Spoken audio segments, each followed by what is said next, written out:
Hi all and welcome to another week of the Truth, Honour and Integrity Show. My name's Thomas Williams and tonight is October the 26th.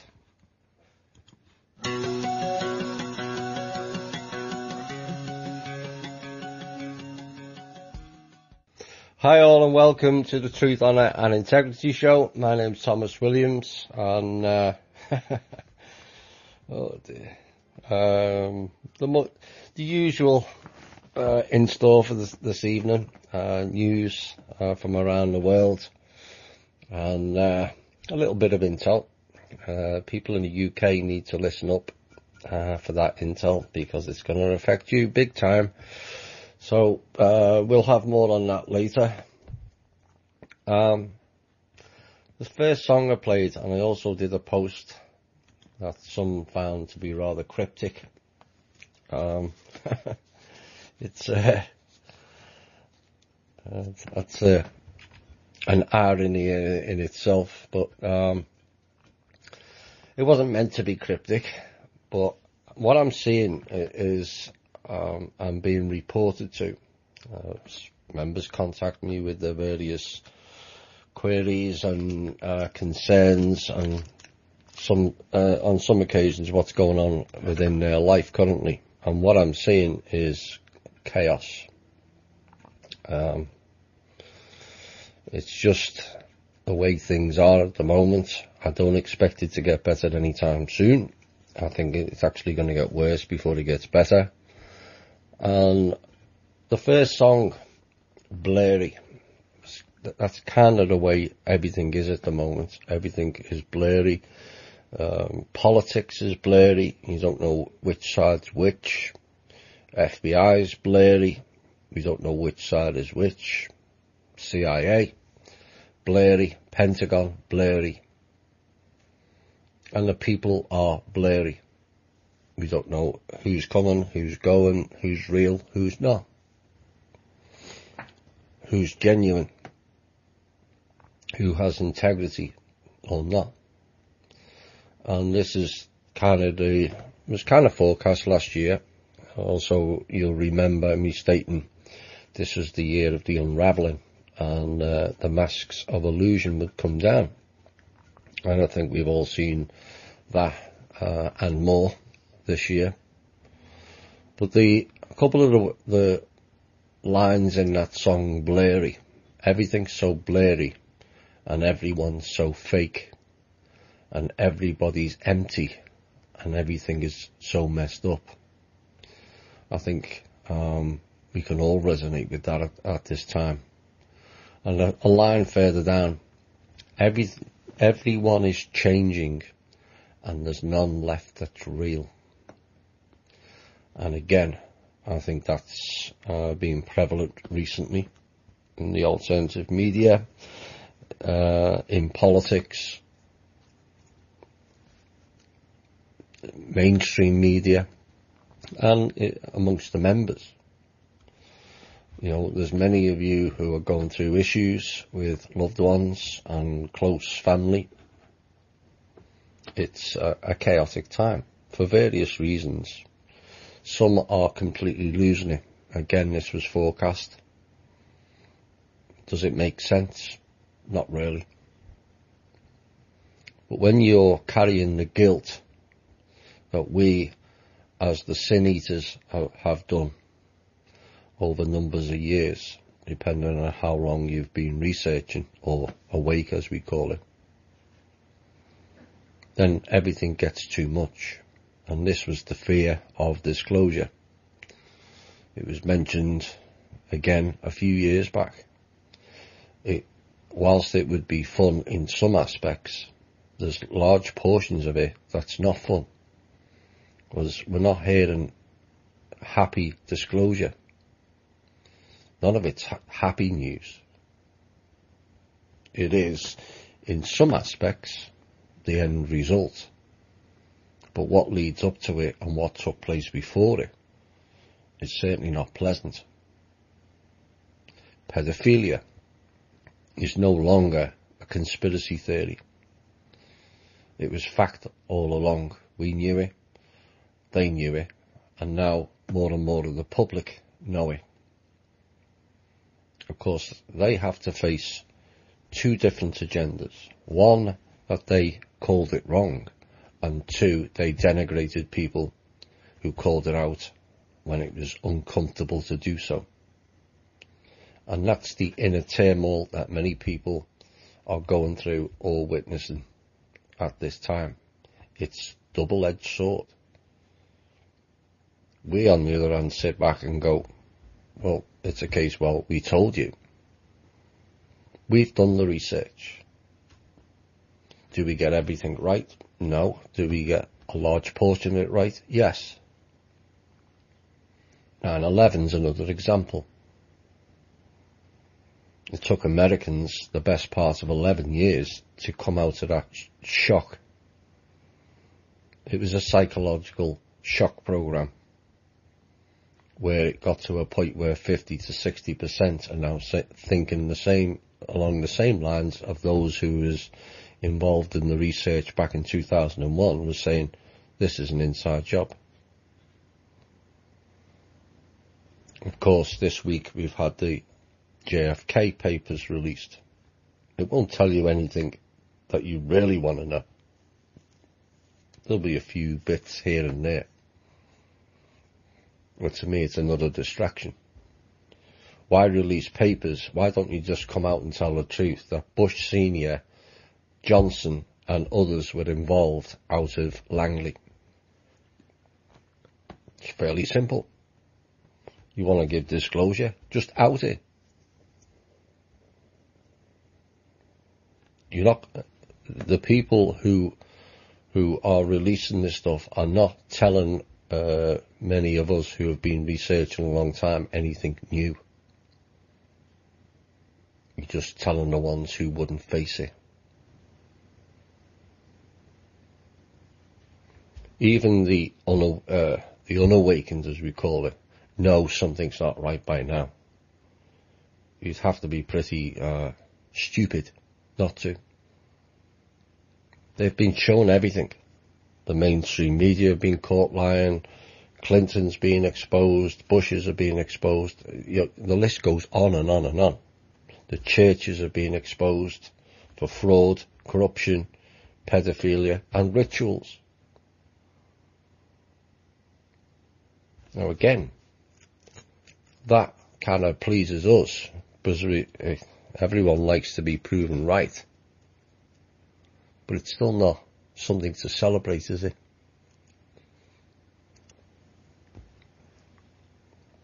People have lost their lives. People have had their lives turned upside down. Whilst the masses just ignored it. They couldn't face the truth. And that's the difference between those that listen to this show and those that don't. Or don't listen to other alternative media, radio, podcasts. They can't face the truth.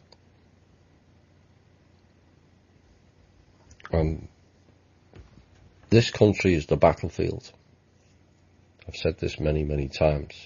We have more clowns in this country than anywhere else. What I'm encouraged by is every time I watch something, which is not often, the movies and the TV shows that appeals to us all seem to be doing one thing: outing the CIA. The History Channel exposed the CIA for being the drug runners that they are. I mentioned this in May, April or May. It was coming out in June. I watched the movie Spectral.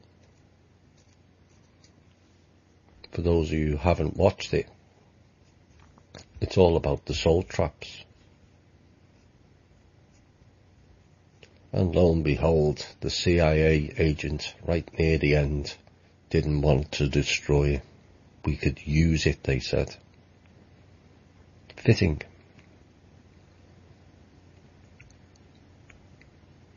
The Blacklist. This latest episode this week Also outed the CIA involved in certain crimes that took place on the show, but were eerily familiar. What's an incident in a naval base in DC? Remember the shooting a few years ago?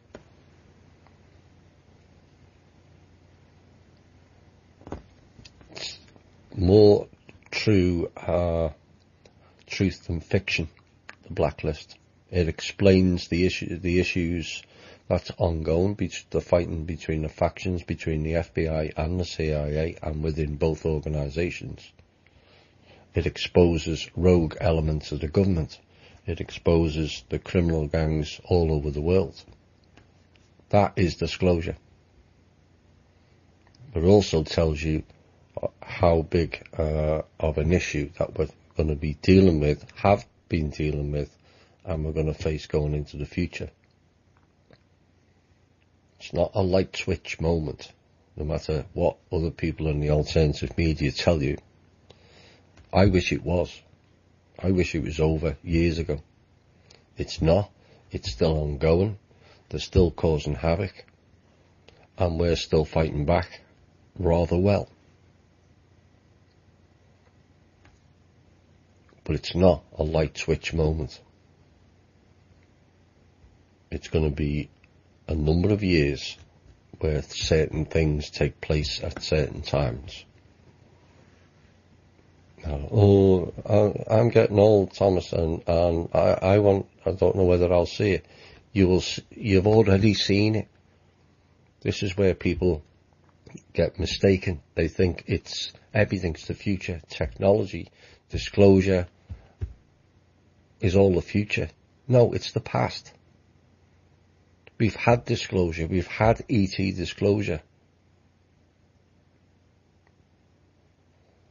Otherwise, there wouldn't be the plethora of shows all over the place and books written. That's disclosure. Roswell, Colonel Holt in Rendlesham Forest, to name but two. You know, we're told that we have to trust that a military person is more higher on the trust element than, say, someone who works on the shop floor, or the police is more. A police person's account is more trustworthy than others. Well, we had U.S. military come forward, Colonel Holt, and he told you there was ET craft there. And yeah, they'll twist it. Oh, it was this, it was that. No, it was what it was. And this is where everything gets kind of blurry. You know, one of the issues currently facing is, or we will face, is whether it goes on what scale it goes for violence. Because the psychopaths won't give up. The top end ones. They have no intentions of giving up. And depends how long we tolerate them not giving up. Now, certain things have been done all around the world where people have had enough in various countries, including this one, and in the UK, and started removing people. And yes, I know people want to see it all out in the public.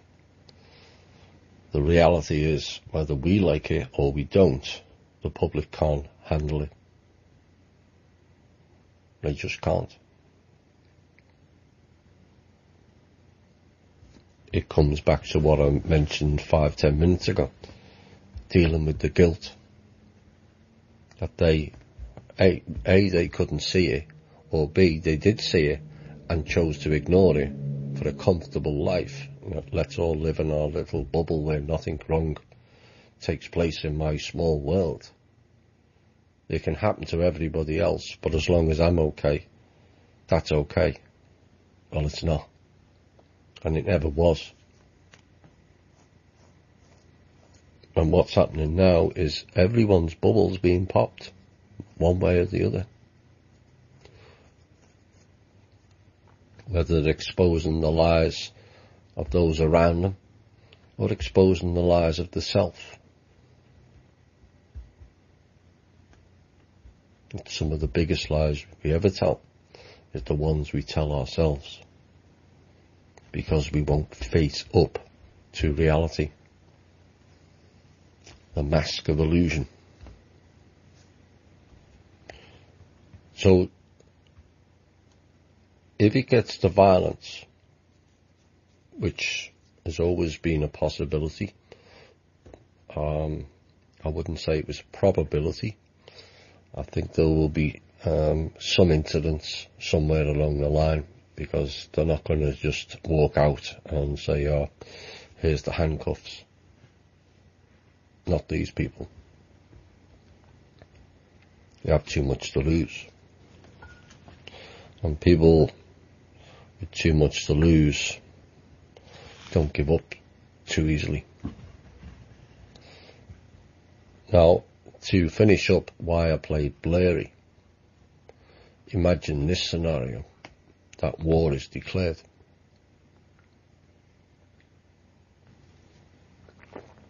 If war's declared in America, we've got FBI fighting FBI.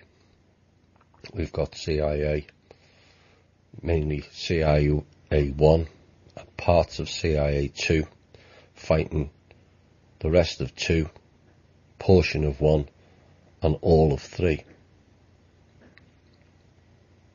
You've got American patriots in the Pentagon fighting anti-American. And then you add in the NSA, the DHS,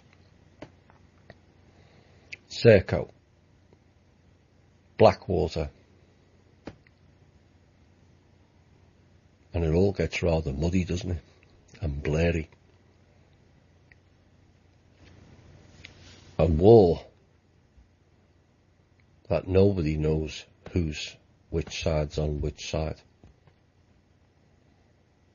It's not like the olden days where the Unionists came down with the stars and stripes and the Southern had the Confederate flag, so you knew who was who, or the British with the redcoats. This is a war where you don't know whether your next door neighbour or your loved one is supportive or not. And that's why I played that song, Blairy. Because it is rather muddy and it is rather blurry. Right, let's get into the meat of the show. And I should have mentioned it. I can always give it later. Some news. Where should we start first? Why not? FBI. I think you're going to hear a lot of these news reports between that agency and Langley. And here's this one. The FBI now has decided to join the investigation into how 4 American soldiers were killed allegedly by Islamic militants in Niger 2 weeks ago, as the Pentagon and White House face growing questions about the attack. FBI officials told the Journal that the Bureau's involvement is not unusual, apparently. I would say it is. And that it has the authority to take charge of the probe, but has not yet done so. And this all becomes as the lawmakers on Capitol Hill demands answers as to how militants were able to ambush the US soldiers. No, best not. And as Trump faces scrutiny for his own handling of the aftermath of their death, the 4 Americans were killed and 2 more were injured when a group of about a dozen US soldiers and 40 Nigerian troops were ambushed during a joint patrol. The Pentagon has laid blame on self-radicalized Islamic State in Iraq and Syria affiliated militants for attack. Yeah, right.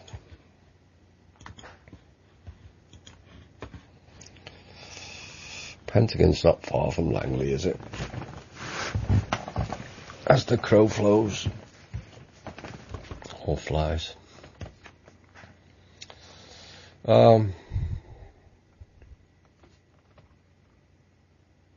Iran, next. They have done a audit. The Iranian state has done an audit, and it found the former president, Mahmoud Ahmadinejad, or Ahmadinejad, it's easier to say, responsible for causing as much as 1.1 billion in damages to national wealth through imports of unauthorized gasoline, as well as unsettled sales of hydrocarbon products to domestic clients. And the state audit in Iran announcing that Ahmadinejad, or Dinajad, is responsible for returning a total of 46 trillion rials, which is 1.1 billion, with each dollar at an average current market rate of 40,000 rials to the dollar, to the treasury from the revenues of the National Iranian Oil Company. However, the mechanism for doing so has not yet been specified. Maybe we need to get some of the transparency in that banking, because we'll find out who actually did that transaction and where it went to. The amount, it said, pertained to a series of cases of failures and unauthorized decisions by the former president in handling the trade activities of the Iranian oil company. Mr. Ahmadinejad is part of the cabal. All that baloney of allegedly him saying he was going to wipe Israel off the map is just that.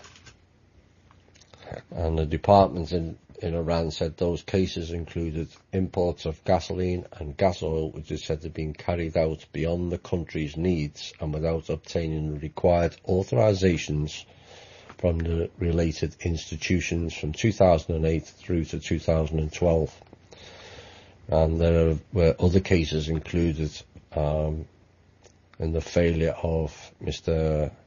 Ahmadinejad's government to receive payments from sales of condensates to petrochemical plants, as well as payments for sales of hydrocarbon products. And they received in other amounts 6 trillion rials, which is 150 million. So he's been a naughty boy, and that may be a case of things that make you go, because he's cabal. And here's another one next door. Partner in crime, Mr. Netanyahu, says the regime this week will never abandon settlements in the Jordan Valley, which is defying international criticisms of Tel Aviv's land grab policies. The Jordan Valley will always remain a part of Israel. We will continue to settle it, invest in infrastructure and tourism, Mr. Netanyahu said during a speech at a ceremony marking 50 years of Israeli settlement building in the West Bank and the Jordan Valley area. Now over most of the length of the valley forms the border between Jordan to the east and Israeli occupied territories in the West Bank to the west. Tel Aviv occupied the region during the Six-Day War back in 1967, I think it was, and quickly began building settlements there, much to the chagrin of the rest of the world. But it seems they are able to just carry on willy-nilly, but maybe not. I'll have another story on them later. Netanyahu further described the Jordan Valley as a strategic defensive belt for Israel, saying the regime will never evacuate the settlements it has built in the occupied area, because they are of utmost security importance to Israel. Obviously not as much as security importance to the people of Israel, but there you go. And the comments came on the same day that anti-settlement monitoring group Peace Now released a new report noting that plans for 6,742 settler units have been advanced in Palestinian territories in the West Bank this year alone.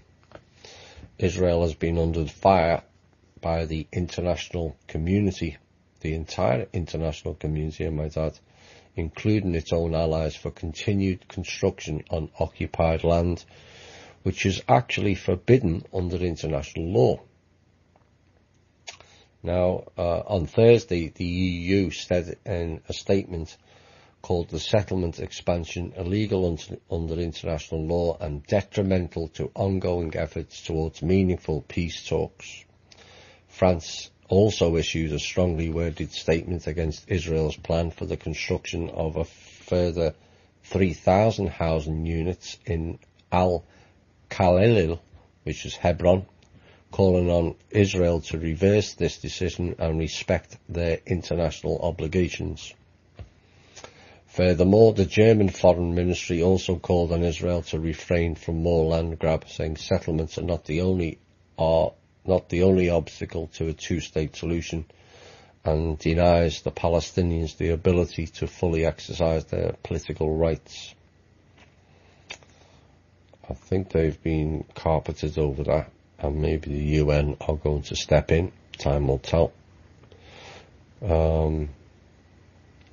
Yes, let's do this as it rolls straight in. The United Nations has included some of Israel's biggest and international firms for blacklisting this week. The biggest Israeli and international firms operating in the West Bank of East Jerusalem and the Golan Heights for violating international law and also UN resolutions. 130 Israeli companies and 60 international corporations received warning letters from the United Nations High Commissioner for Human Rights about their impending inclusion on the blacklist. Interesting term.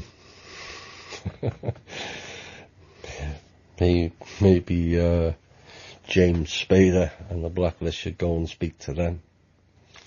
That would be fun. The list, which reportedly will be published in late December, includes Israel Aerospace Industries, telecom giants, international tech firms, banks, and even cafes. The Israeli Aerospace Industries, Hewlett-Packard, the Israeli branches of Motorola and HP, and the Dead Sea cosmetics firm Ahava. The Cellcom and partner telecommunications company are also among those listed, including Israel's two largest banks, the Hapoalim and the Leumi, are also said to be on the list. Now, it's not just Israeli firms, American firms are on there as well. Coca-Cola, TripAdvisor, Airbnb and Caterpillar are amongst some of the American firms. And the UN ambassador to the UN, Nikki Haley, this week condemned the blacklist as the latest in a long line of shameful actions taken by the United Nations. Really? Ms. Haley said that the US could withdraw from the 47-member body. You might as well. You know, I think, if memory serves me correctly, the UN has issued more sanctions against Israel for breaking international law than all the rest of the world's countries combined. And yet, it still goes on.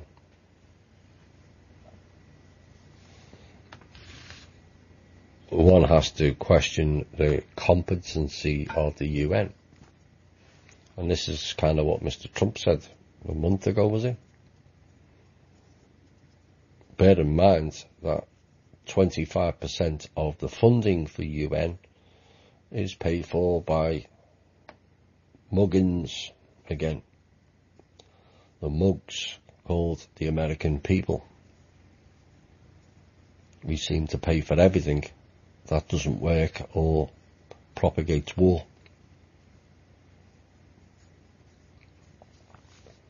So the UN needs to get its act together. There was a simple solution I came up with 30, 40 years ago. We pushed the Israelis back to the pre-67 Six-Day War borders and put UN troops from all nations along the wall. Take the wall down. If the Palestinians continue to fire rockets, which I'm not so sure that's all them, although if I was a Palestinian, I'd want to fire rockets as well. I'm sure everyone who listens would, if you keep getting your land destroyed and houses bulldozed. And if Israel wants to continue settlements, just sanction them. We're fond of sanctioning North Korea and sanctioning Iran and Iraq and Libya and all these people, Venezuela. Why don't we sanction a country that's committed more, broke more laws of international law than all the rest of the countries combined? Simple solution. If there's a will, there's a way. The question then, is there a will? That's the problem.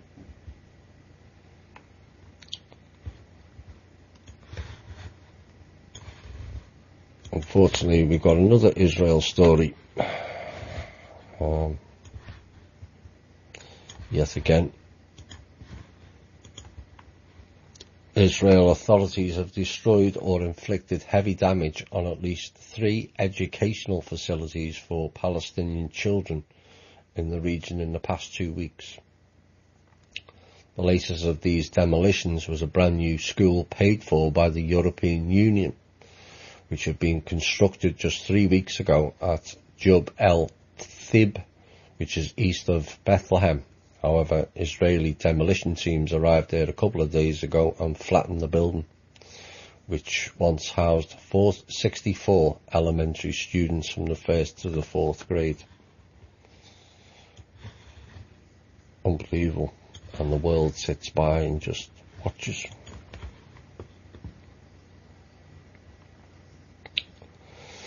Mr. Trump. We for time, okay. And despite his pronouncements of Obamacare being dead, it's clearly not, where it applies to the IRS.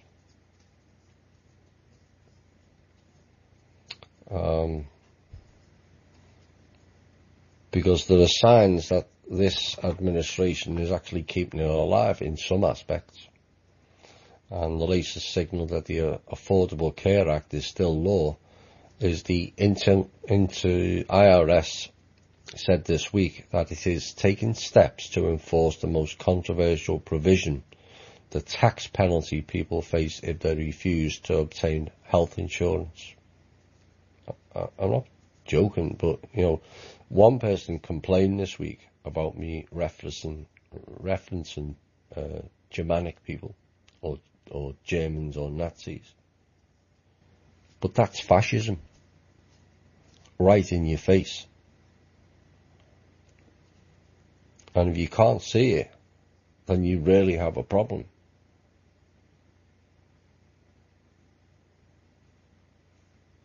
This is why they continue, because you can't see it or you won't see it. But forcing the people to have health insurance and fining them, really, that's fascism. That's a dictatorship. Now, the IRS guidance makes it clear that taxpayers cannot simply ignore the Affordable Care Act While the penalty only applies to people without insurance, all taxpayers are required to say whether they have coverage or not. Legal experts say the IRS has been clear that the law was in effect despite repeated efforts by Mr. Trump and Republican lawmakers to repeal it. Congress would have to specifically repeal the mandate, they say, even if the administration has significant leeway over how aggressively it enforces it. Well, perhaps we need an executive order for that, banning the IRS from fining people. Just a stroke of the pen. There's some improvement given China's industrial march forward across the world and, large growth that's gone on in China over the past 20 years, which was deliberate as the perceived power switched from the west to the east. It hasn't took full hold, as we all know, because they didn't get their RV again. Oops. But China's doing some good things along the way, and this recently has implemented an unprecedented pollution crackdown, and in the last few months, as the country shuts down tens of thousands of factories, and this is part of a national effort to address China's infamous pollution and has affected wide swathes of China's manufacturing sector. In total, it's estimated that 40% of all China's factories have been shut down at some point in order to be inspected by Environmental Bureau officials. And as a result of these inspections, over 80,000 factories have been hit with fines and criminal offences as a result of their emissions. Good stuff. Now, safety officials have been moving from province to province, 30 in total so far, shutting down factories as well as electricity and gas as they inspect the factories for meeting emissions requirements. And there's always a kickback, but this has resulted in late and missed orders and increased costs, and that could ultimately result in higher prices on American shelves. Or we could just make our own instead of importing everything.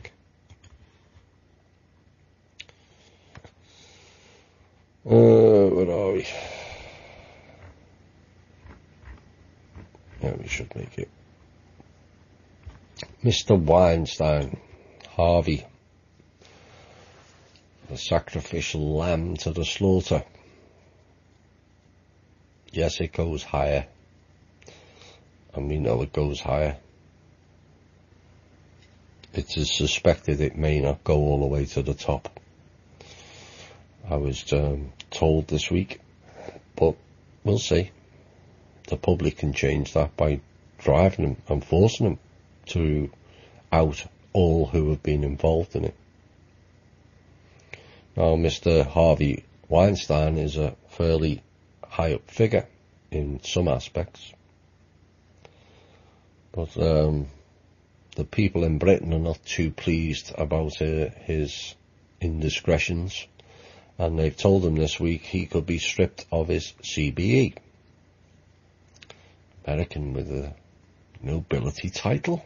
Oh dear me.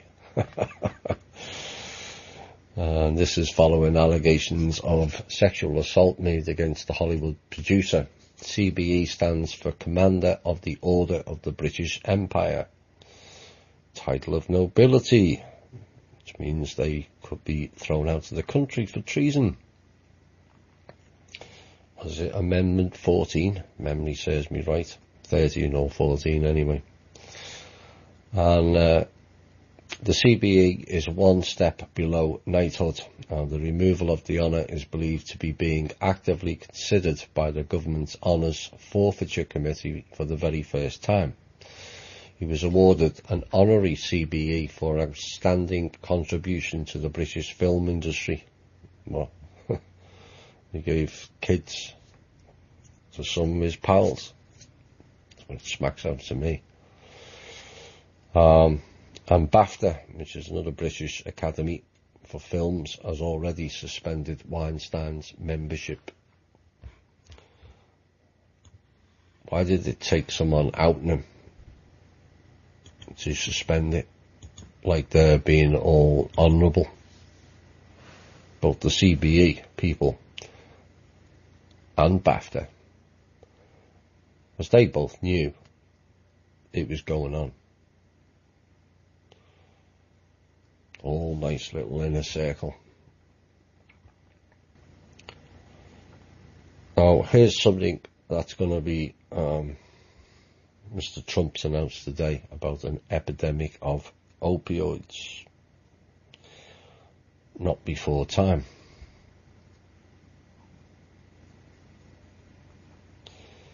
But I was reading another article this week detailing it. And it was highlighting how bad the opioid situation is in America. And here's some of the figures. Every 1 million Americans, almost 50,000 doses of opioids are taken every day. Per day, 50,000 per 1 million Americans.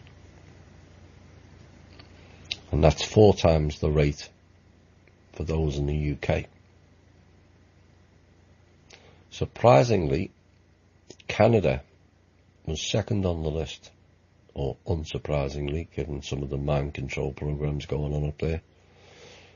And they're 35,000 per 1 million Canadians per day. Now, it's stated sometimes, it's often, there are good reasons for taking opioids. Cancer patients use them for pain relief, and patients recovering from surgery using codeine and morphine, which are both opioids, just to give you an example. But it's not the only pain relief, is there?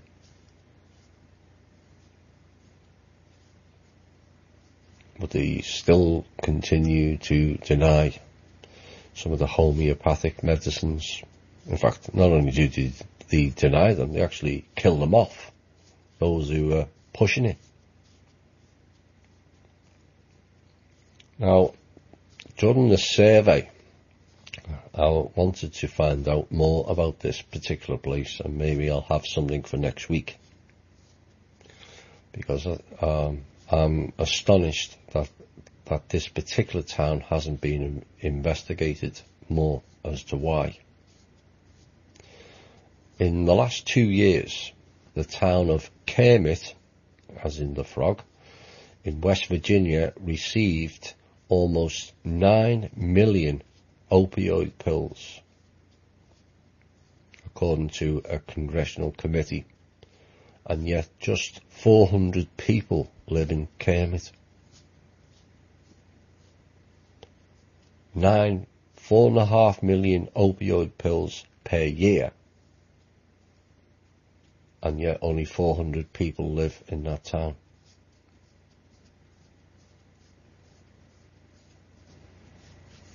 Smacks of a drug operation to me. Elephant in the room again.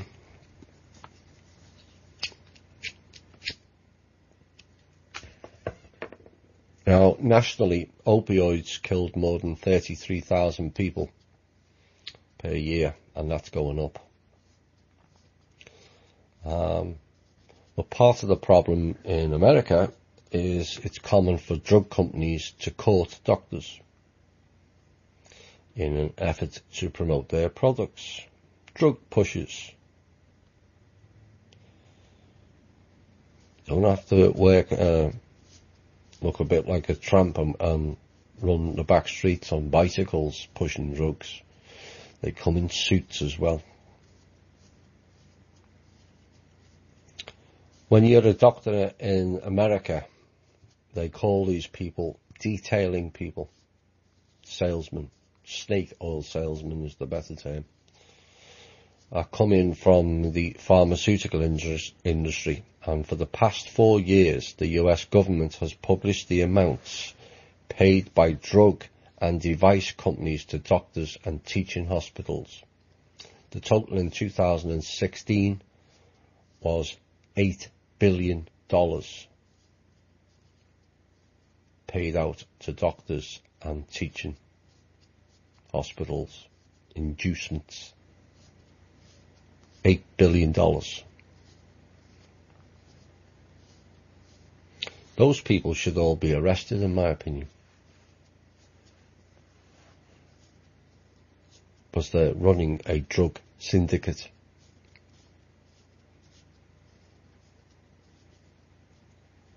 Now, more than 630,000 physicians had payments records recorded by the US government. This includes travel perks, research perks, gifts, speaking fees and meals. For example, Purdue Pharma, which makes OxyContin, a popular opioid painkiller, made almost 80,000 transactions in 2016, worth more than $7 million in inducements in total.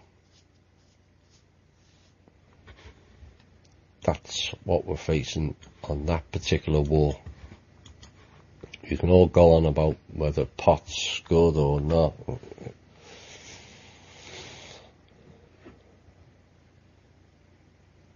It becomes irrelevant when people are taking legal drugs. That's doing them so much damage. Basically, they're creating a nation of apathy. And basically, that's what we've got. Everyone's too high or low on pills. It astonishes me here, the culture of pharmaceuticals. I've worked in houses and renovating and doing fixer-uppers and whatnot, and I go into American homes and I see the medicine cabinet and it's jam-packed, and then you've got places in the kitchen where it's jam-packed with pharmaceuticals.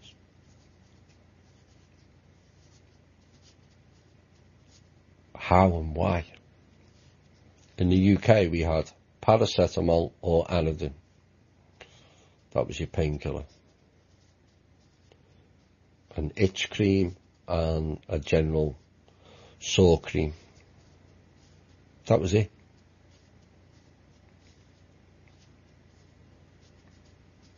And yeah, here it's ram-packed. You know, I said this story before. It's all to do with the programming. My eldest son, his very first girlfriend, is an American girl, and she rang him up from the hospital, and he said, and he was in a panic that his girlfriend was in hospital, and he said, "What's wrong?" And she said, "I've got a headache, so I'm going for an MRI scan because I might have a tumour." I mean, that's the type of programming that's gone on over decades in this country. Here, have some pills, that'll fix it. No, it won't. One of the things we've done with this show, with a number of people, very quietly, and I won't give names out, as we've encouraged them to ditch their pharmaceutical drugs. Some of them have got rid of all of them, or at least reduce them. The drug companies told you 90% of the drugs don't work on 60% of the people. So why do we take them? Seek out alternatives, please, because this is one way each and every American can change the system by throwing their drugs out and buying no more. 3.3 trillion a year they take off us and put a lot of people in debt that end up losing their homes because you got sick. No, we're sick for tolerating it. You know, billions given out to Israel. That could go to healthcare. Billions wasted on 900 bases all around the world. That could give us free healthcare. The Pentagon charging $450 for a toilet seat, amongst other rogue items. All these underground bases. Did we get asked whether we wanted underground bases? Again, billions spent on that. We could have had a free healthcare with that money.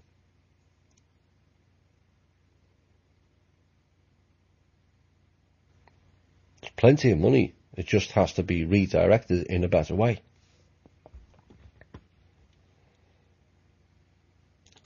This is probably the last story before we go into the break. This next news item could be a trigger that will send shockwaves right round the world. And it's happening this year. Not next year, not 2 weeks, this year. One of the world's top energy importers, China, is now set to roll out a yuan denominated oil contract as early as this year. Analysts call the plan announced by Beijing a huge move against the dollar's global dominance. And earlier this year, the Chinese government announced plans to start a crude oil futures contract, also priced in yuan and convertible into gold. We don't have any. Oops. The contract will enable the country's trading partners to pay with gold or to convert yuan into gold without the necessity to keep money in Chinese assets or turn it into US dollars. The new benchmark will reportedly allow exporters such as Russia, Iran, or Venezuela to avoid US sanctions by trading oil in yuan. Venezuela ditches the dollar for oil payments to dodge US penalties. Of course, Mr. Saddam Hussein wanted to trade oil in euros, and we all know what happened to him. Mr. Gaddafi also wanted to trade his energy in something other than the US dollar, and he was killed also. And now we've got China, Russia, and Saudi Arabia looking to escape the US dollar. Saudi Arabia was pushed to the de-dollarization crowd only recently by the US itself, which last year allowed survivors and relatives of the victims of 9/11 attack to sue the kingdom over its alleged role in the terrorist acts. There is decent motivation for the Saudis. They want to float the Aramco, and they are the Saudis are deeply in debt and are also running out of cash, believe it or not. And that's why the Bushes are struggling. And they wanted to do an APO, alternative public offering of Aramco, either on London or American exchanges, but they prevented from doing so on the legal actions of the 9/11 survivors, who pointed at the Saudis as the cause of 9/11 because you haven't done enough research.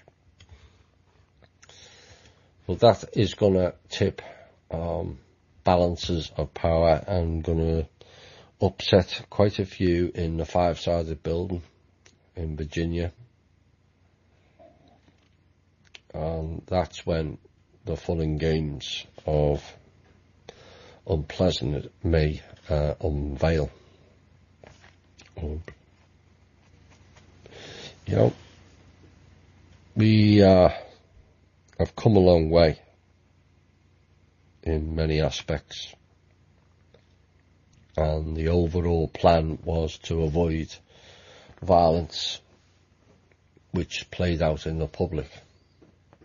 There's been many taken out behind the scenes.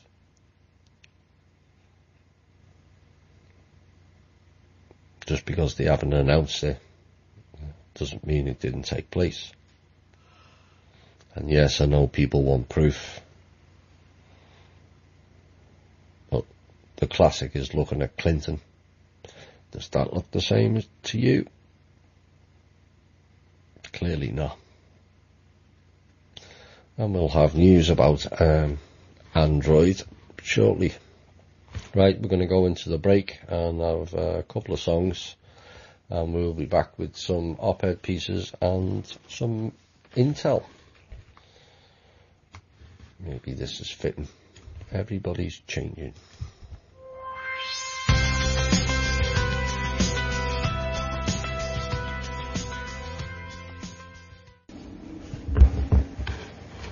Hi all, and welcome back to the second hour.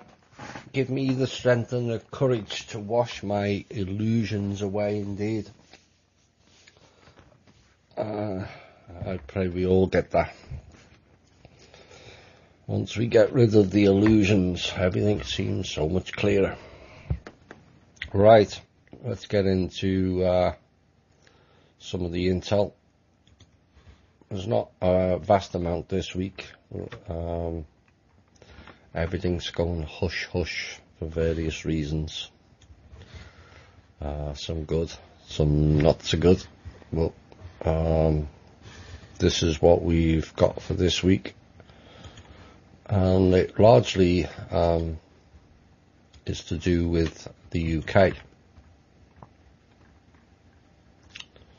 And Android, aka Hitlery, aka the entity formerly known as Hillary Clinton. Of course, we reported recently that she had fled America and is hiding out in the UK and being protected because there's more than one group who have a bounty on her head because she's kind of pissed off too many people, and eventually those people get rather pissy and decide to fight back. And so Anne fled to the UK and is being heavily protected by the Knights of Malta over there.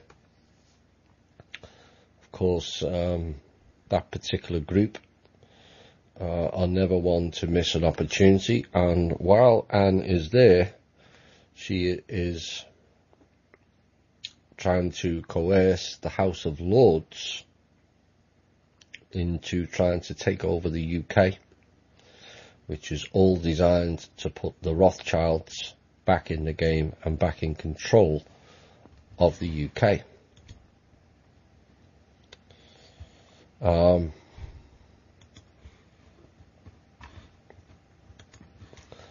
So the UK media this week and the propaganda unit portion are now staging a play of how the Rothschilds came to power from rags to riches. And I'm hoping the people of the UK, I know there's many in the UK who listen to this show, if there's a screening of that Rothschilds play or whatever it is, go and block it. Block the screening and shut it down. Anywhere and everywhere it's screened. The reality is the Rothschilds have been in control of Britain for the last 200 years until the last couple of years, when they thought they were going to up sticks and move in with the bogus Chinese elders and fake dragons and run their empire from the east and shut down the whole of the EU. And that play would be one giant piss take on the people of Britain. As the Rothschilds are usurpers, top and bottom. They're not royalty, they're not bloodline, just a group of incestuous parasites. That's the top and bottom line of who and what the Rothschilds are. Incestuous parasites. Now, they rose to power on the back of a $20 million loan from the reptilian dragon families group in China back in the 1500s. Before then, they were nobody. Now, in reality, they're back to being nobody. It's just taken some certain people with badges on their shoulders a bit longer to realise. McFly.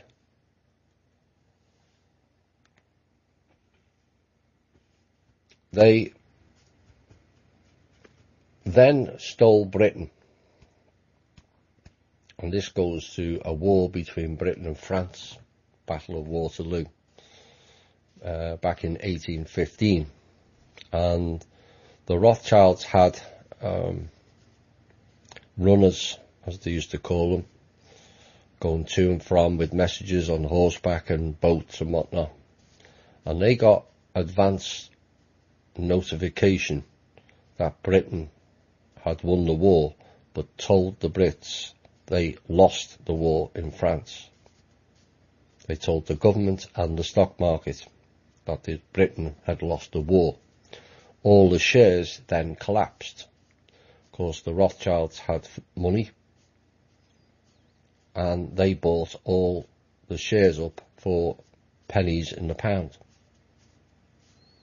Then the real decision came through that Britain had actually won the war, and the stocks and shares went through the roof, which increased the Rothschilds' holding over the financial district of Britain. And basically they had control of large swathes of assets then, and then used them to leverage against Britain and ultimately gain control of it. The Rothschilds controlled the City of London, which is the world's financial district. Remember the quote by Mayor Amschel Rothschild, "Permit me to issue and control the money of a nation, and I care not who makes its laws." Right in your face. Basically, the Rothschilds had Britain by the balls.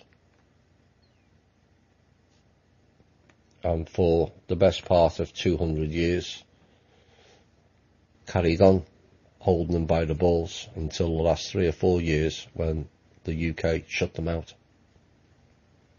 Of course, it was reported in the Intel last year that they were trying to get back in, and the power in the UK told them to go and do one.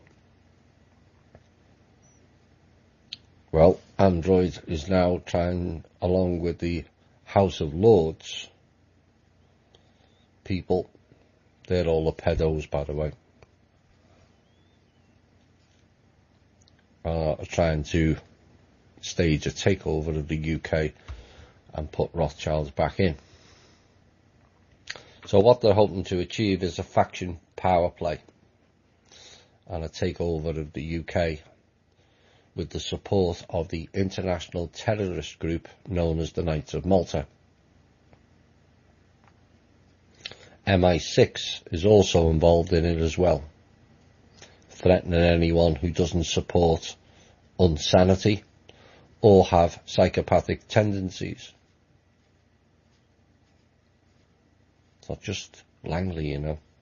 They're all in it together. CIA, MI6, Mossad and KGB have all been working together for the last 70 years. Cold War? My ass.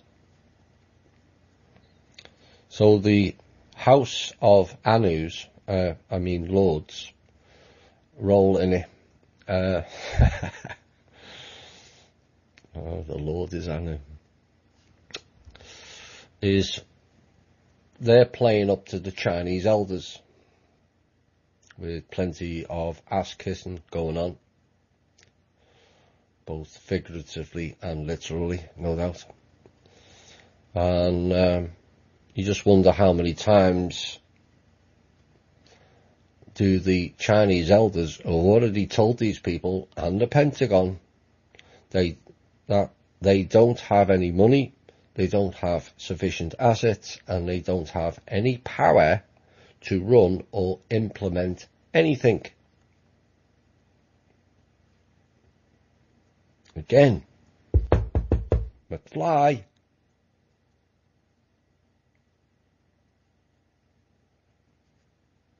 And the reality is the Rothschilds are in big trouble. Big, big trouble.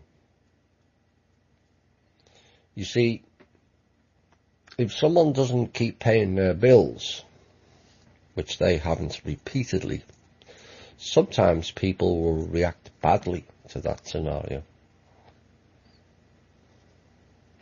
Time will tell. Tick tock, Mr. Rothschild. So, that's the intel for this week. There is other things going on. I wasn't allowed to report for safety reasons and whatever else is going on. We take intel responsibly with this show. If there's some, I can put it out. If there is none, I don't. If I'm told not to, I don't either. It's far more important the safety of the people who are in positions, and there's many in positions, than outing intel on this show. It will get delivered when it's safe to do so, as we always do. Because unlike Mr. Wilcock, I won't get people killed by outing stuff. Didn't you, David?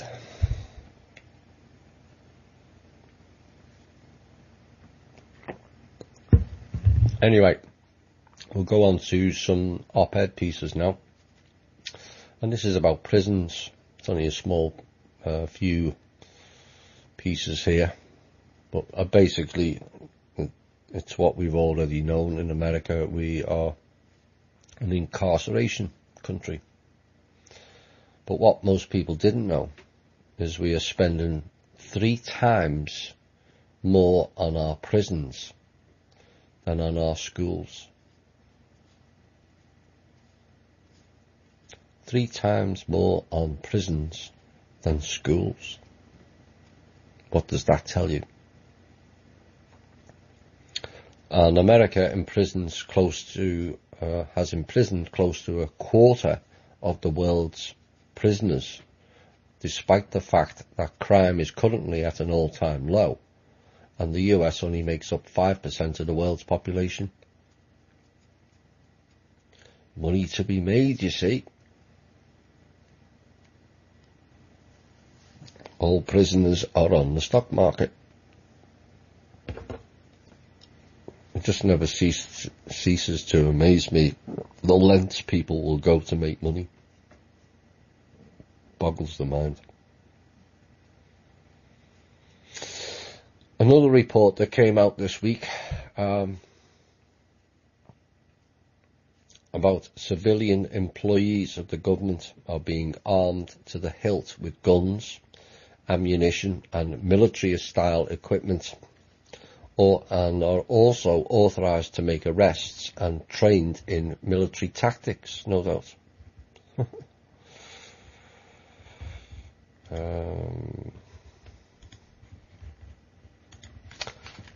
Sorry, I was just getting some updates there. Amongst the agencies in the United States being supplied with night vision equipment, body armour, hollow point bullets, shotguns, drones, assault rifles and LP gas cannons are, wait for it, the Smithsonian Unit, the US Mint, the Health and Human Services, the IRS, the FDA, the Small Business Administration, the Social Security Administration, the National Oceanic and Atmospheric Administration, the Education Department, the Energy Department, the Bureau of Engraving and Printing, and an assortment of public universities.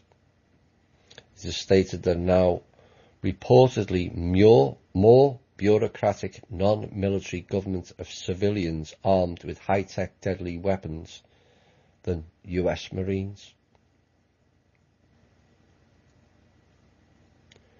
Who authorized this and why? That's a question every single American should be asking. Who authorized it and why? Again, imagine all the cost of that. And again, us mug Americans are paying for that. Do we need the Education Department to have military weaponry? Or the Energy Department? Or whoever the hell Bureau of Engraving and Printing is? Public universities.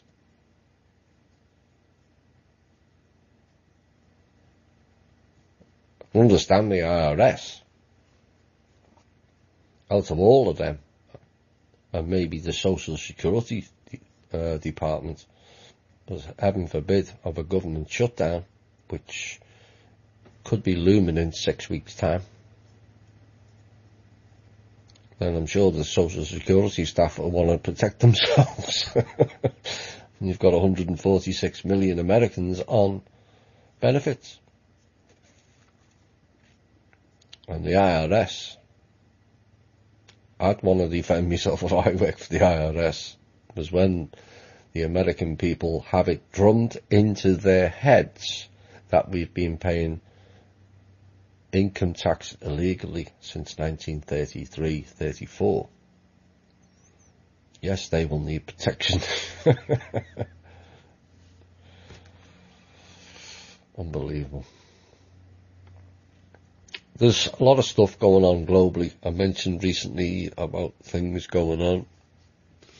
There's currently marches in Brazil against the president. Marches going on in Barcelona over the Catalonia independence, which could get interesting.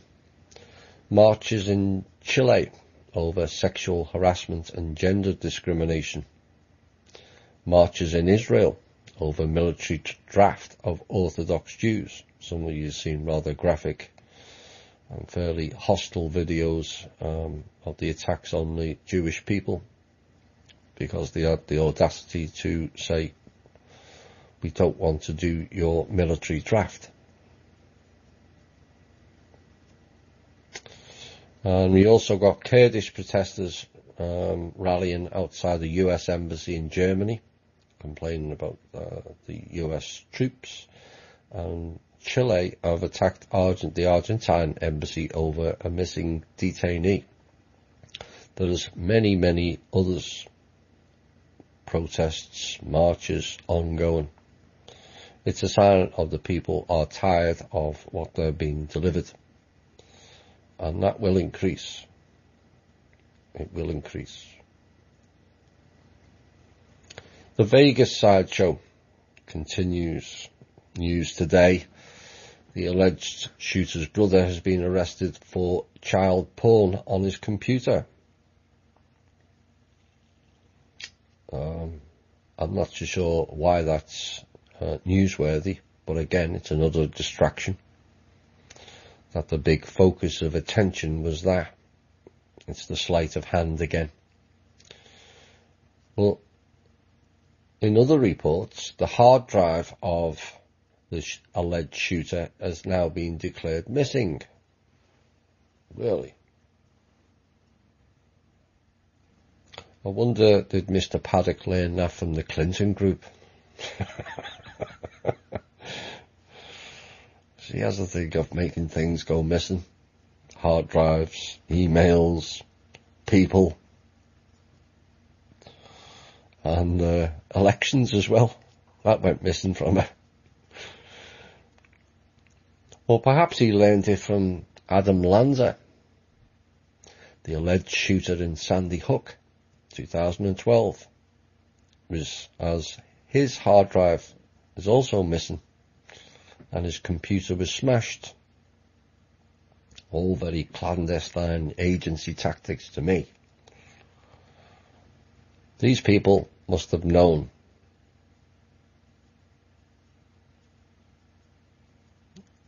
You know, if you're a mass shooter, let's just put ourselves in the head, or try to, where you're going to bludgeon a number of people, you must accept the fact that the likelihood is you're not going to survive that incident, whether Mr. Paddock or Mr. Lanza did it or not. Assuming they both did, they both must have suspected that they wouldn't survive the event. So why would you smash the computer if you're going to be dead?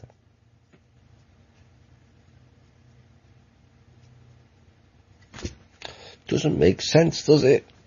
Unless it's, like I said, clandestine tactics to me.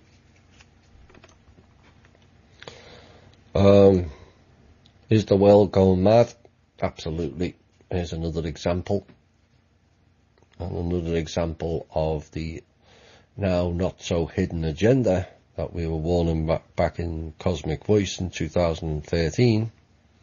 Saudi Arabia has granted citizenship to a humanoid robot. Oh, I thought Anne was in Britain. Oh well, must be another one. This is the transhumanism program. It's getting you used to it. So, someone from Iraq who wants to move to Saudi Arabia largely can't get in because of the political overtones, but a plastic human can be granted citizenship. All very synthetic, isn't it?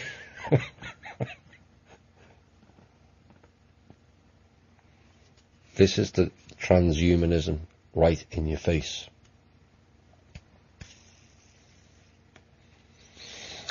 I mentioned earlier about the movie Spectral, and for those of you who haven't watched it and want to find out about the soul trap technology, that movie covers it. Is it a coincidence it came out? Bear in mind it takes time to make a movie before they put it out. Is it a coincidence it came out 2 years after the soul trap technology was shut down? Make of that what you will. And yet again, the CIA, female CIA agent, was put in bad light, or poor light again. It seems to be a theme. Maybe they're trying to tell you something that this person's been telling you for a long, long time. The elephant in the room. And it showed you when they were going to shut down the machine to kill off the soul trap technology, the CIA agents wanted to keep hold of it because they said they could use it to their advantage. No, they were using it before. Them and the ones who pull their strings anyway. Another example of people making money in the most bizarre and heinous ways. And unfortunately, it involves Israel again. Another news item that came out today. The news item was about Israel, but make no mistake, It's not only Israel that's doing this. Every country is doing it. And the report was about harvesting organs from dead Palestinians. Now, I don't particularly just want to focus on that one or that country, because they were harvesting organs from all those South American kids last year. Thousands of them. You know, the ones that were coming in the trains going to Texas. They've also been harvesting the organs of the Syrian children that just happened to be mislaid from their parents in the exodus out of Syria.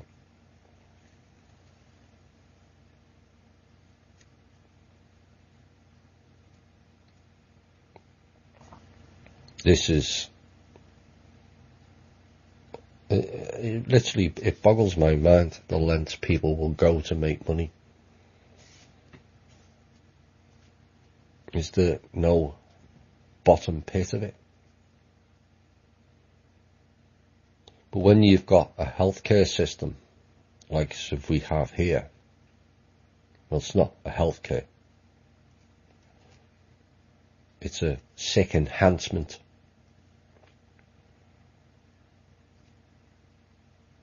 So you then go and buy off the salespeople drugs. Not curing you.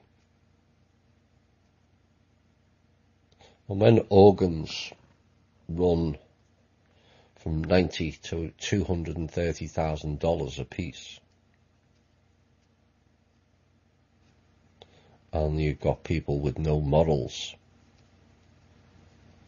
then you have an organ harvesting program. And this is why we have to, what we the people can do, is shut down the American so-called healthcare system. All of it. Refuse their vaccines, refuse their drugs. Only in a dire emergency should you go into one of those places. And particularly if you're old, because the likelihood is you won't come out.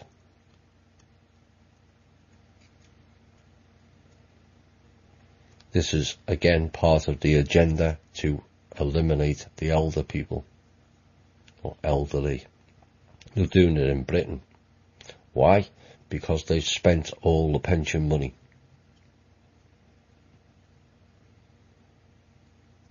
They're running in this country on credit at the moment. On the hope that their RV pays out. It won't. And eventually reality bites. Of course, who's going to suffer again? Yes, the same mugs again. The American people.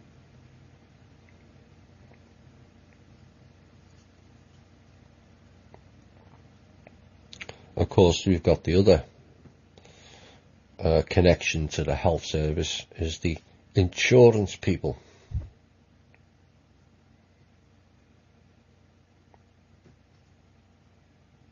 What do they insure against? That you're not going to get sick? That your car's not going to crash? That someone's not going to steal your home? Notice they don't have insurance against banks stealing your home, do they? Funny that, isn't it? Or heaven forbid, you have an incident like we've had recently in Texas and Florida.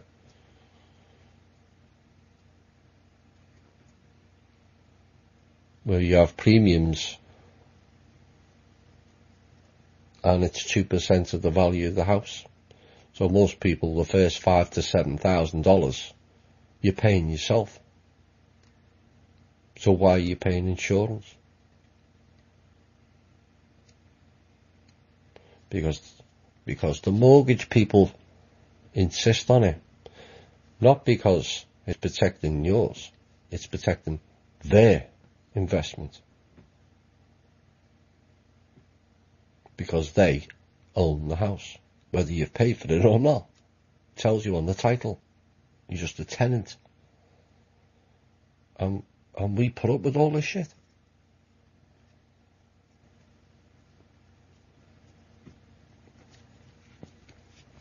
You're going to hear a lot, I imagine, over the next 6 months, you're going to hear a lot more about harvesting of organs. It was going on in Liverpool before I came to America in 2002. People thought it was an urban myth. It wasn't. There was people who got particularly drunk, woke up in a road the next morning and found one of their livers or lungs missing. Numbers of them. Like I said, if the bounty on those organs wasn't so high, there wouldn't be as much call. You got people selling in the UK, selling one of their lungs or their liver to make money. It gets me out of debt, one girl said. Really?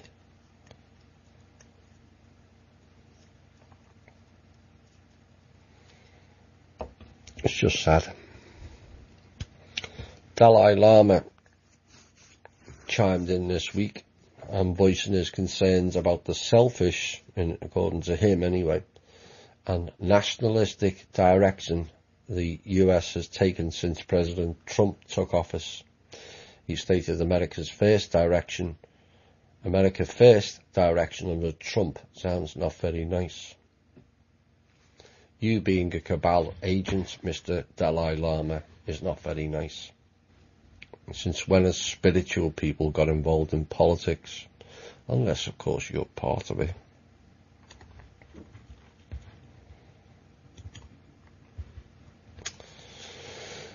Where are we? It's okay for time.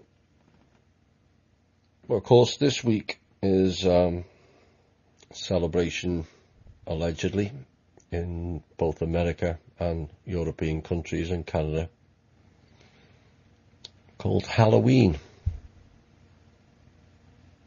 Except it's not a celebration. It's a ritual event.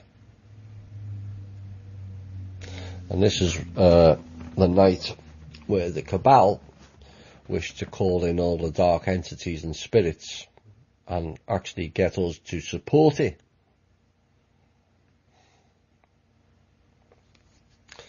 The reality is Halloween Day was a day of mass human sacrifice by the pagans, derived from the Phoenician sacrifices to Moloch. Of course, those who are not familiar with who Moloch is, it's the owl in Bohemian Grove. That's the representation of Moloch. Now, Halloween, surprisingly to me and most others, has only really been celebrated, in inverted commas, the last 50 years or so, since it became the multi-million stroke billion industry it is today. But scary masks, scary costumes, horror makeup, zombies, monsters, witches and witchcraft and devil worshipping. Is this really what we wish for our children to partake in? And children knocking on doors for candy? Anywhere else, that would be classed as begging, would it not?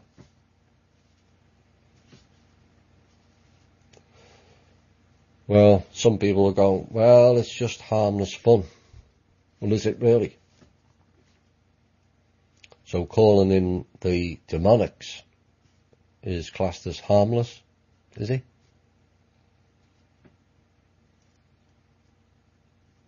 And for those who think it's harmless, you try telling that to the children who will be sacrificed on that date. But I don't think it's just harmless fun for them. Think about it.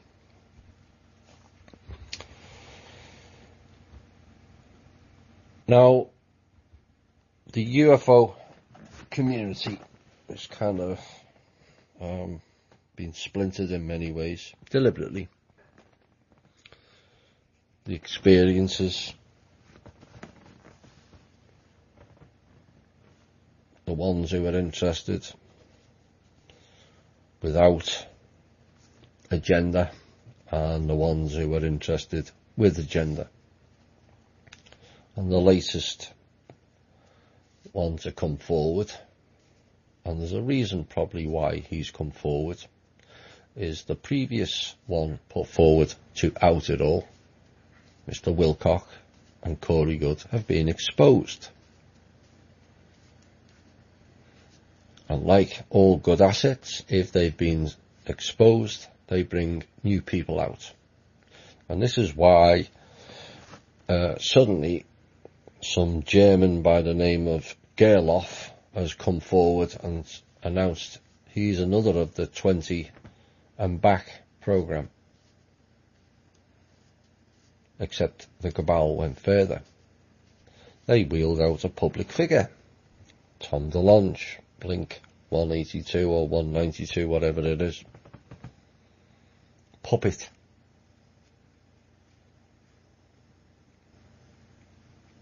Now, before I get into his role, the reality is the cabal have lost control of the ET narrative because too many have stepped forward. Too many are now finding out the hidden,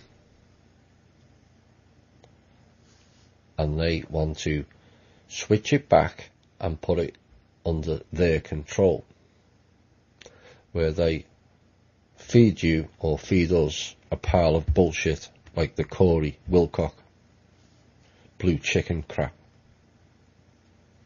And DeLonge won't be any different. They want it over 50 years minimum, and they'll give you bits and thinking you're getting disclosure. No, you're not. You're getting more lies. Except this time they're going to monetize it. A commercial enterprise was the first thing Tom DeLonge said with disclosure.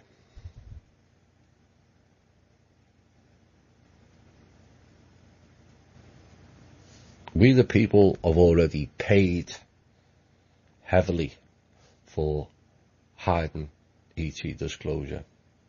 We've paid for all the underground bunkers that you house tall greys and all kinds of other hideous looking ET creatures. Collecting your tech to play war games. Collecting the tech to mind control people on a massive scale.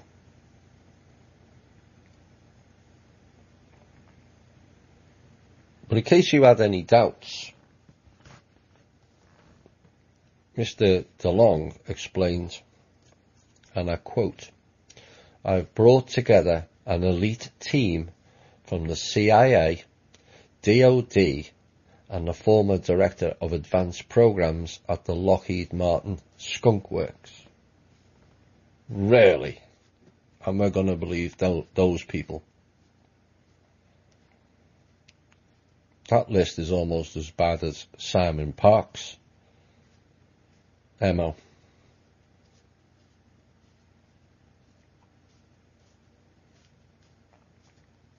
The CIA, the DOD, and Lockheed Martin Skunk Works. And we're expected to believe these people? The only one he didn't mention, funny enough, was NASA.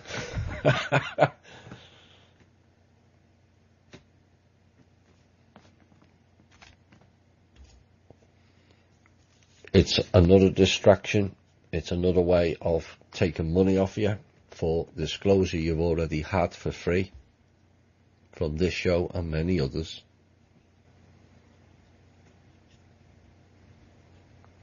It also tells you the Corey Blue Chicken program has collapsed, because this is going to take it over. Celebrity, you see. Knowing the people follow celebrities.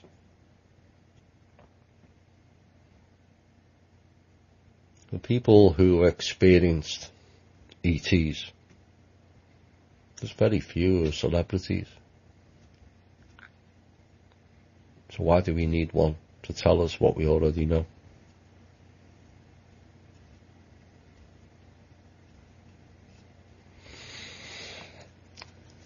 Now, I don't want to discredit the lad too much, because I think he has a lot to offer. But I'm going to talk a bit about Jordan Sather. Of course, he came out of the Corey's kids. Notice the girl's gone missing.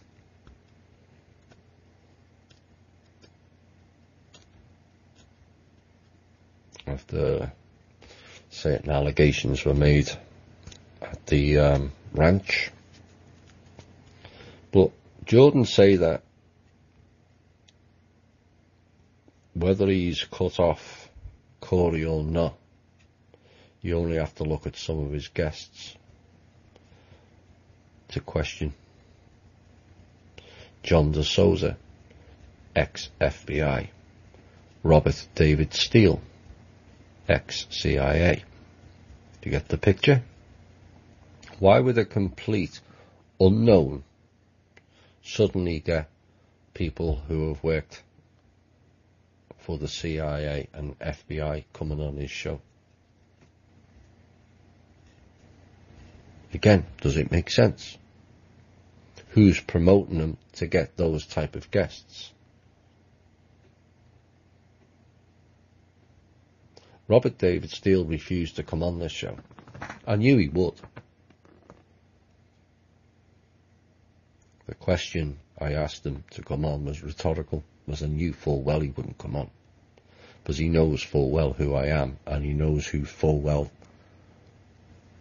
because I outed one of his underlings, Neil Keenan. Yes, Robert David Steele looks after Neil Keenan. And when Keenan got exposed, who went over by his side? Robert David Steele. Has Keenan said anything relevant since? No, because he got shut down.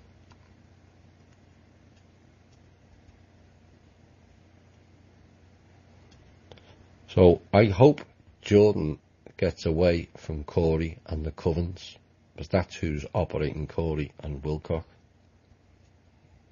Because for the young man, he does really well on his interviews.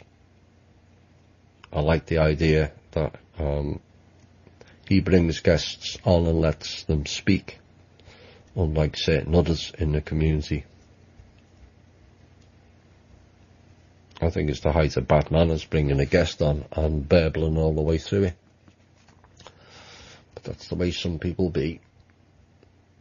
But I think Jordan has, he's a young man, and we need a lot of young people to push this forward. I hope he can free himself away from those that are pulling strings. If not, then he'll go the same way as Corey and Wilcock. But check out for yourself his guests. Does it make sense that a young 20-year-old who's hardly been around for more than a few months is suddenly getting FBI and CIA people on the show, unless something is promoting it? If you're listening, Jordan, step away, lad. You don't need those clowns. Right, where are we now? Well, let's have a music break and then we'll have some questions in the final hour. And that's Chloe's phone. I'll go here. Right, where do we go now? Let's play this. Let's have some Keen again. And My Shadow. It's time to make a start. Hi all and welcome back to the final portion of tonight's show.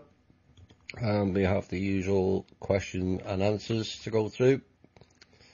Where are we? Where do we start?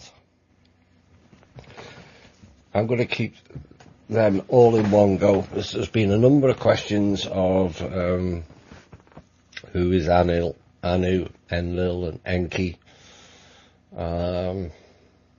Maybe I can lump them all in one. Anu is the Lord. Yes, that Lord in the Bible. That's Anu.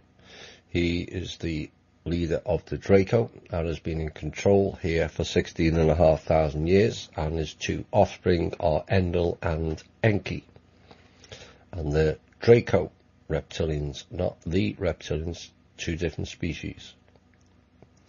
They were part of what's known as the Anunnaki, but the original Nanunnaki, and they, as they always do, is take over and run it themselves. But the Anunnaki were part of, there was 5 different species, and they were part of it. Nephilim, offspring of the fallen angels. Elohim, same fallen angels, and the giants were a different race altogether. So I hope that answers your question. Who did Enki use to mix his own DNA to create or modify man? I'm not too sure that Enki did that, but I could, maybe Chloe might have more on that in next podcast. She knows a bit more about the Anunnaki than I do. And I think there was some other questions on the Anunnaki. Let's get them all out in one go. Is Enki and Lucifer the same being? No, but the Draco have been copying certain entities, creator gods from the past, and pacifying them, putting it out that they are the latest version or the original. So that's basically what the Draco have been doing. Because you heard about Horus and Ra and Marduk, all played by the same being. Ra being the Lord of One. Of course, we all know who promotes that type of channeling bullshittery. But the Lord of One, despite its concept about being love and light and all this stuff, is basically a soul harvesting program. That's why we on this show do not promote it. A soul harvesting program. Ra was part of the Draco Anunnaki. Lilith, conflicting on Lilith more so than Enki, Enlil and Anu. Some say she's good, some say it's not. I've got no knowledge either way on that, so, but I hope I answered sufficient with those answers. But maybe you should join Chloe's podcast and ask her a question on that, because she has got a lot more detailed knowledge and history and timelines on all those entities.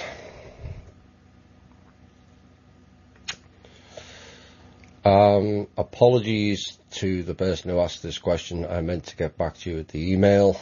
what do you recommend we do to re-establish our government centred under our state and federal constitutions? Now, initially I said it can't be done as yet, and the reasons is it will get thrown out, because the reason being is we're not under the original organic constitution. We're also not under the original proper American government. It is available for the first time in 140 years when people grow a set and step into it, and are also given the platform to do so. So all those re-establishing our governments can only be done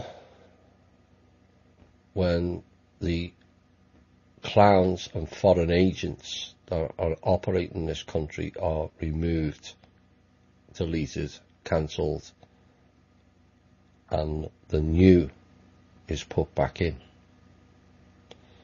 Then there would be no need for individual states to do so, because it will come under the broad sweep of we will be under the organic constitution with an American government, not USA Inc. like it is currently, with our own national banks, not foreign agents like the Federal Reserve, and maybe our own American tax company. IRS has nothing to do with America. It's a collection agency for the Federal Reserve, which is foreign agents, foreign bank. Nothing to do with America. If I get any more info, I meant to get more detailed, but I think I've pretty much covered it there. But once we restore sovereignty to this country, that ends all the legalese, that ends the foreign agents, and that restores the 14th Amendment, title of nobility, which means that ends the bar program. All the lawyers, all operating under British law, British Accreditation Registry. That's what BAR stands for. So when all that comes down, then we'll have what you're trying to achieve now. But I don't wish to. It may still be valid what you're doing, but under the current restrictions, it's nigh and impossible to get it through the court system which they operate, the government which they operate, and trying to mention that it comes under the original constitution when it doesn't.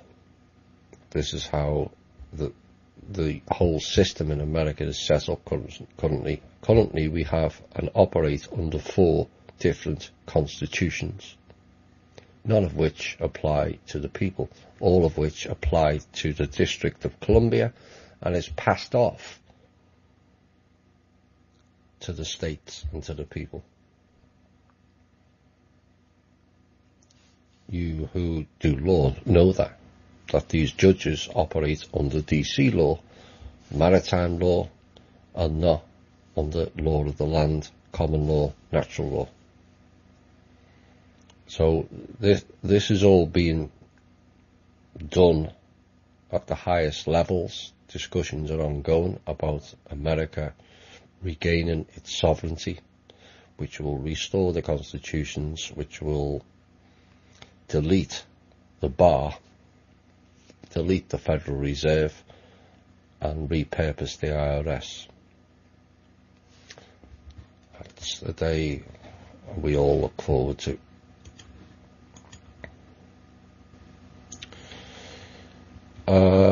Thomas, you talked about the story of us narrated by Morgan Freeman.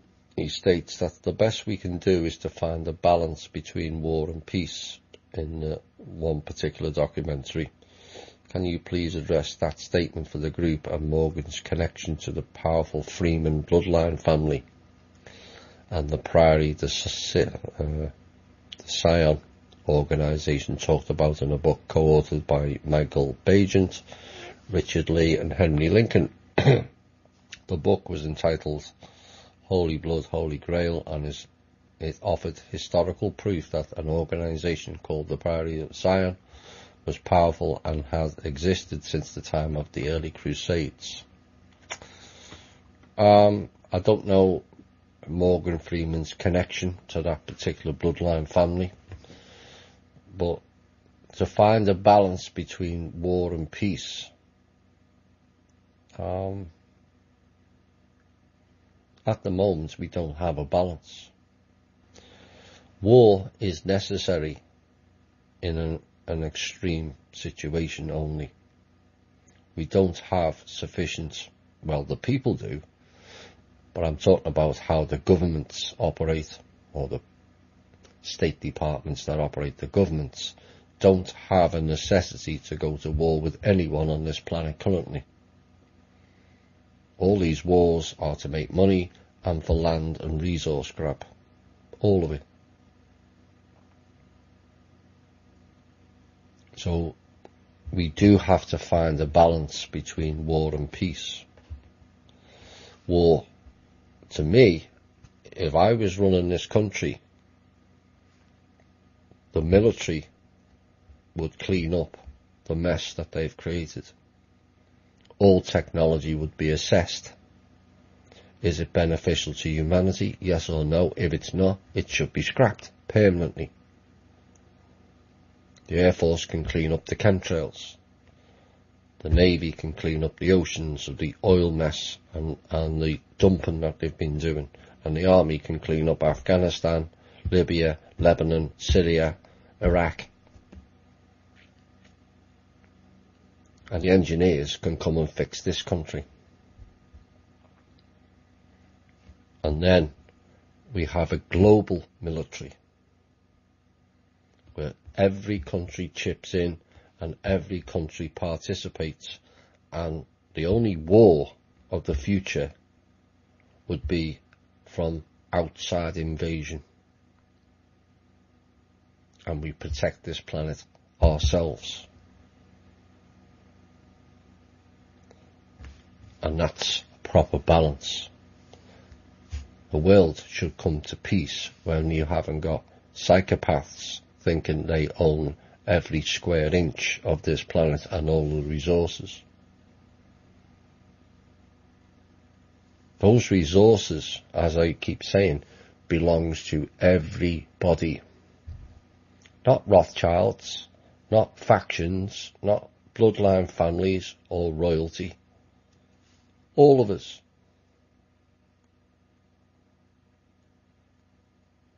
This is what we're doing with the Kingdom of Mana. Sang Real.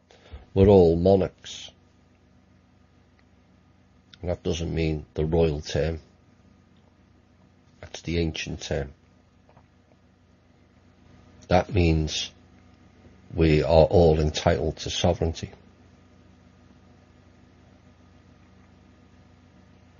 As a sovereign, you can then have an equal vote with anybody.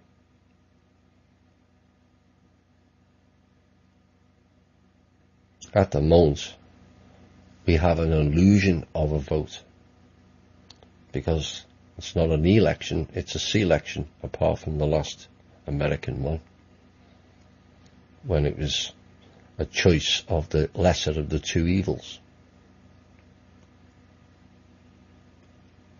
Doesn't mean to say that Trump might not come through and we might get what we've always wanted under Trump. But it wasn't the initial outset of what he was trying to achieve, which was to get Hillary into power, not him.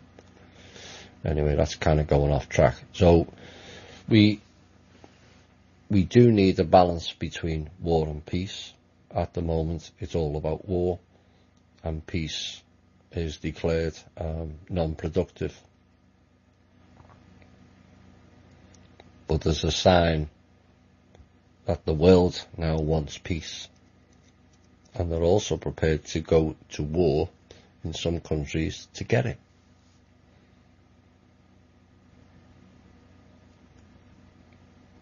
mentioned about the work that's gone on in a previous story of us by Morgan Freeman in Ireland, between the Catholics and the Protestants.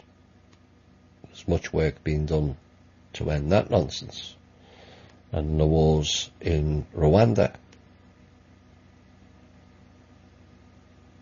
The ones who murdered that woman's husband and children are now working with her. So peace can come out of war. Alliances, strange as it may seem, can come out of war. There's lots of Palestinian and Israeli people who are tired of the death and destruction from both sides, and they're trying to work together. Unfortunately, they've got a despotic government that they need to remove. This nutty asshole is not interested in peace. It's just land grab and division. And that whole area, that's gone on for tens of thousands of years.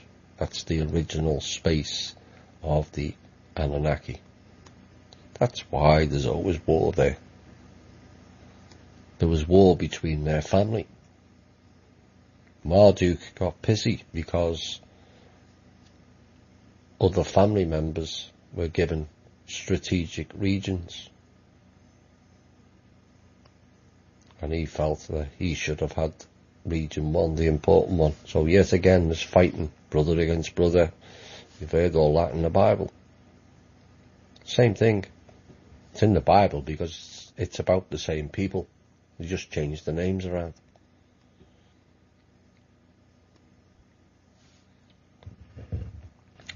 So yes, we do need a balance, but war should only be a last resort, and it certainly shouldn't be played out on this planet unless we're invaded from outside. All our military expenditures from every country should be a collective attempt to defend this planet from exterior invasion. There should never be war on this planet again, once the clowns who think they own everything are removed once and for all.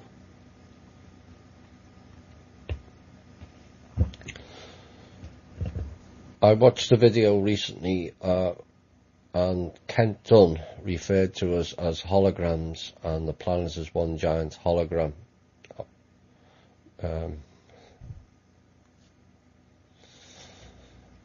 Quite why you listen to him is beyond me.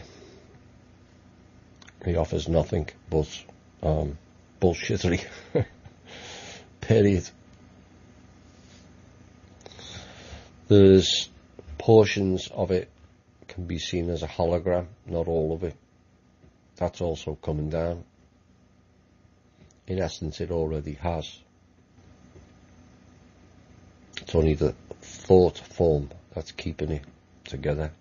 But as more and more people wake up to reality, that thought form collapses.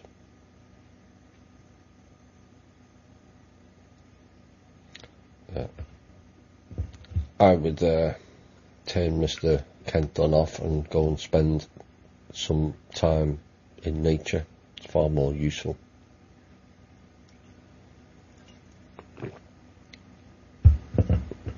There's a question for you all. All about holograms and flat earth programs. Why isn't there a flat moon program? If the earth's flat, why isn't the moon flat? These are the things I think of during the day.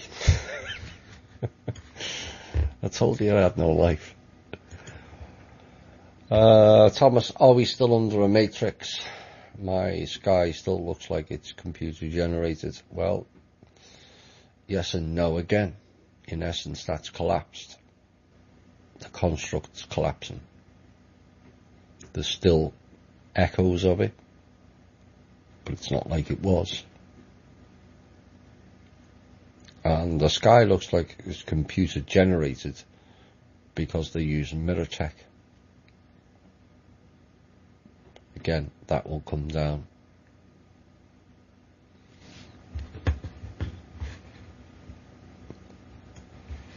But never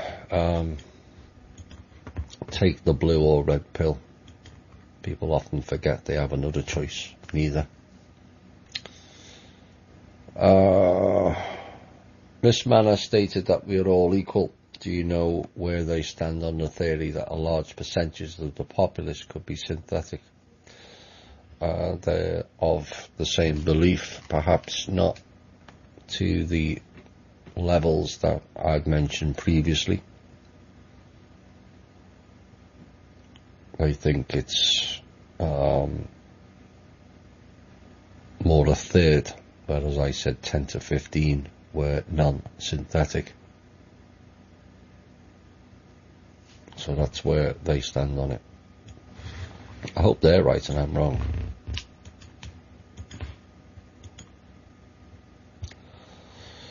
Where are we next?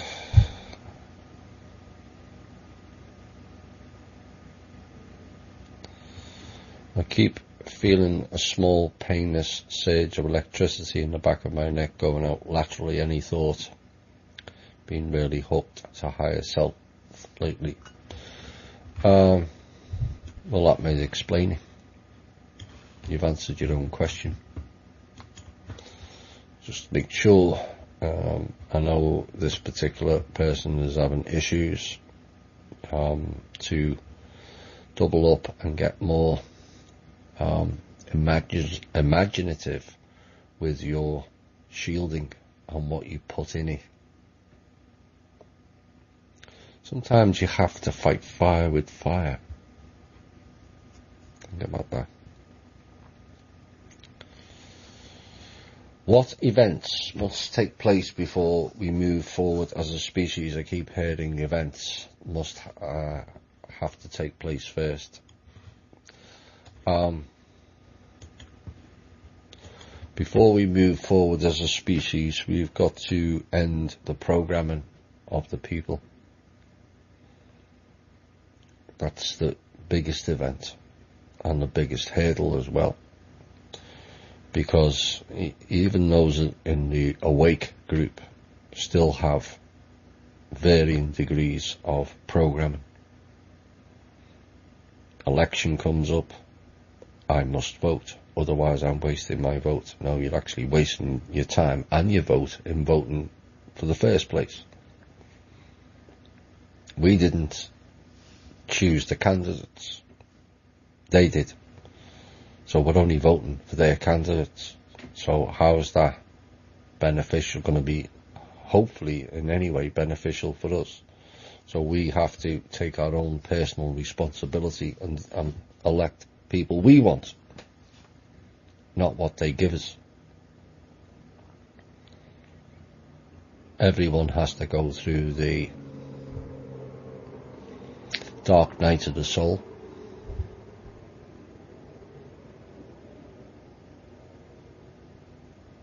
Some of the biggest lies are the ones we tell ourselves.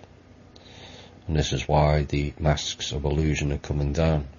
It's going to expose you for who and what you really are. If you don't like that version of you, you have an opportunity to change it. But you'll need to do it quickly. To move forward as a species, kind of plays into the last answer. We have to end war and land grabs, greed. Once we get the populace in a personal responsibility mode, where you take responsibility for yourself and those around you, operating under the golden rule and observing natural law of which there's only four rules, in a caring and sharing manner rather than that's mine, that's mine, that's mine. It's all about me, me, me, and I. No. It's about us. It's about them, and it's about we. That's when we start to move forward as a species, where the governments in every country are operating for and by the people and for humanity, and also for the planet. So even the few suggestions I've made there, you see how much work needs to be done. So even if the cabal step down at midnight tonight, it's not over by any means, because we've still got a load of people who don't act and behave in the right manner, who are not personally responsible. We have to cut this selfish, all about me, consumeristic society. Morgan Freeman in one of those shows mentions America will grow up as a society the day they feel empathy for a dead Iraqi soldier as they would one of their own.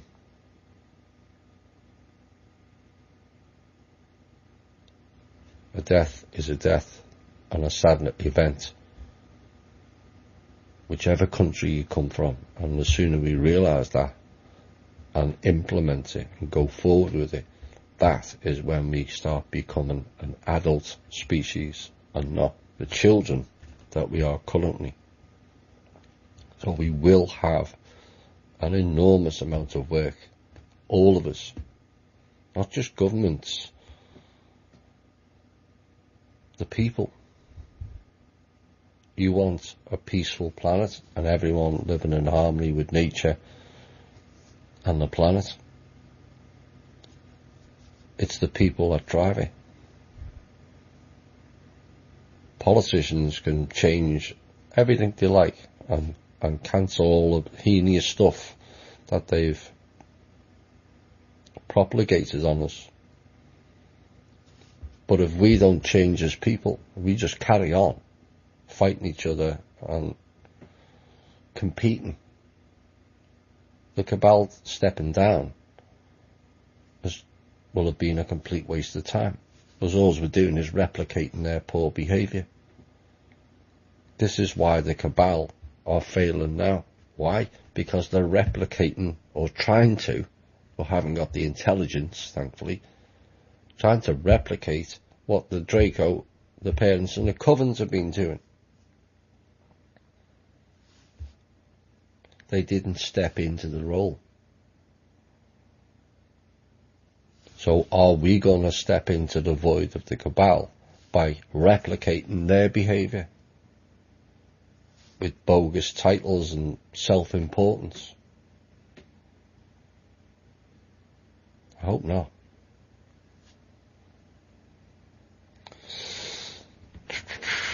Where are we next? I've been seeing a number of reports of human trafficking, with Michigan being the number 2 state where people are going missing at an alarming rate. The media is not reporting on this. No, they won't. And is anything being done by the higher ups to stop this? And do you know what is happening to them? Often a white van is involved.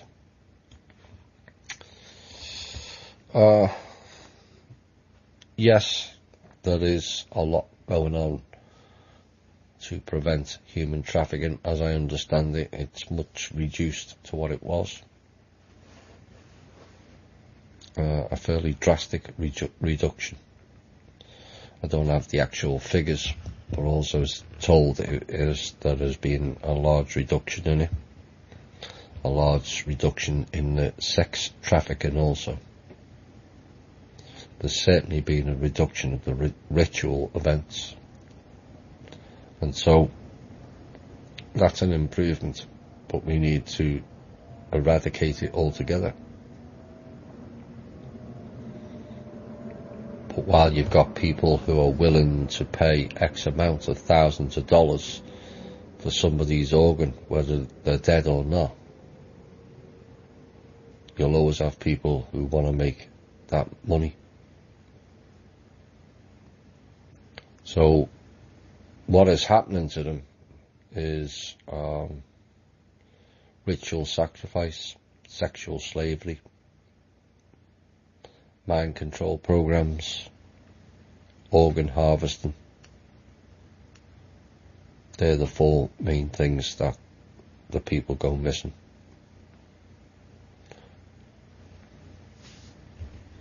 And the white van makes a change in the black vans. Maybe the agencies have swapped colour. But they're involved, they always are.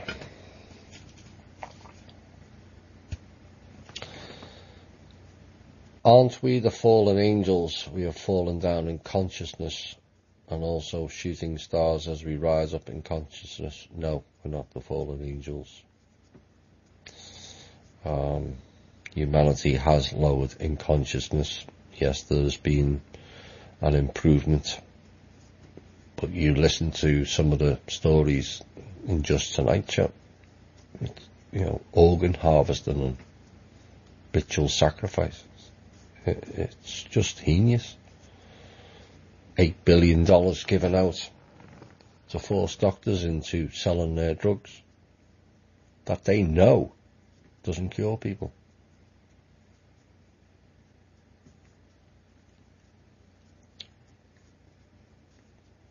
And at the centre of it all, largely, is all down to money.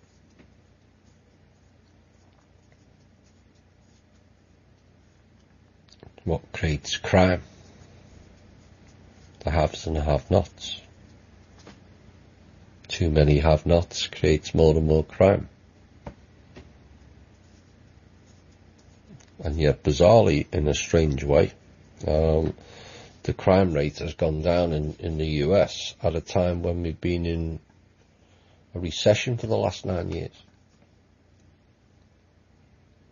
That's going against the grain. Maybe it's a sign that the people are changing for the better.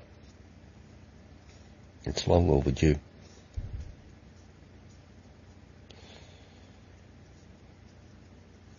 Angels, are they a species all their own with their own world? No, they're not. Or do they just do the bidding of the Creator when needed? The Creator created angels and the demons. Balance. Now the story goes, in the past, which again can't be proven, but as I study, there was an imbalance of angels created. And what happens when there's an imbalance? Certain angels fell. It's all about that clock again, the pendulum, 45-55. It's acceptable in either range. But when you create an imbalance, nature has a way of balancing it back, unless there's a particularly nasty virus, which is what we had in this U-inverse. So there was 13 sets of angels created, and then there was more which shouldn't have been.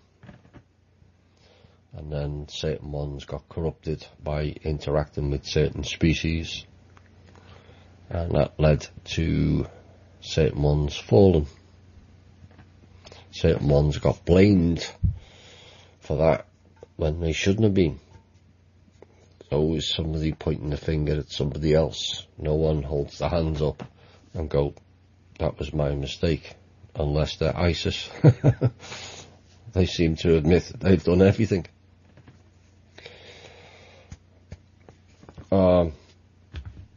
So I hope that answers the question anyway. Can clones be arrested? I would suggest no. But then they'd have to announce that they were a clone to not be arrested. So we get disclosure either way.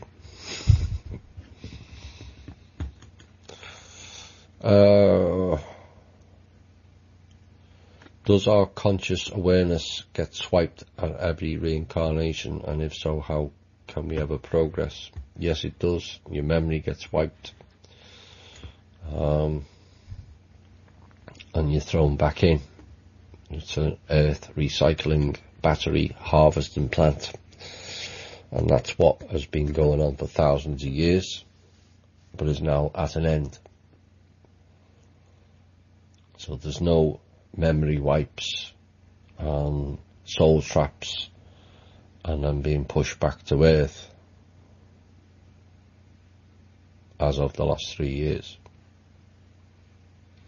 So, you know, people say certain things haven't happened. They have, on a massive scale. Can it be proven? Well, you'll have to die and find out first.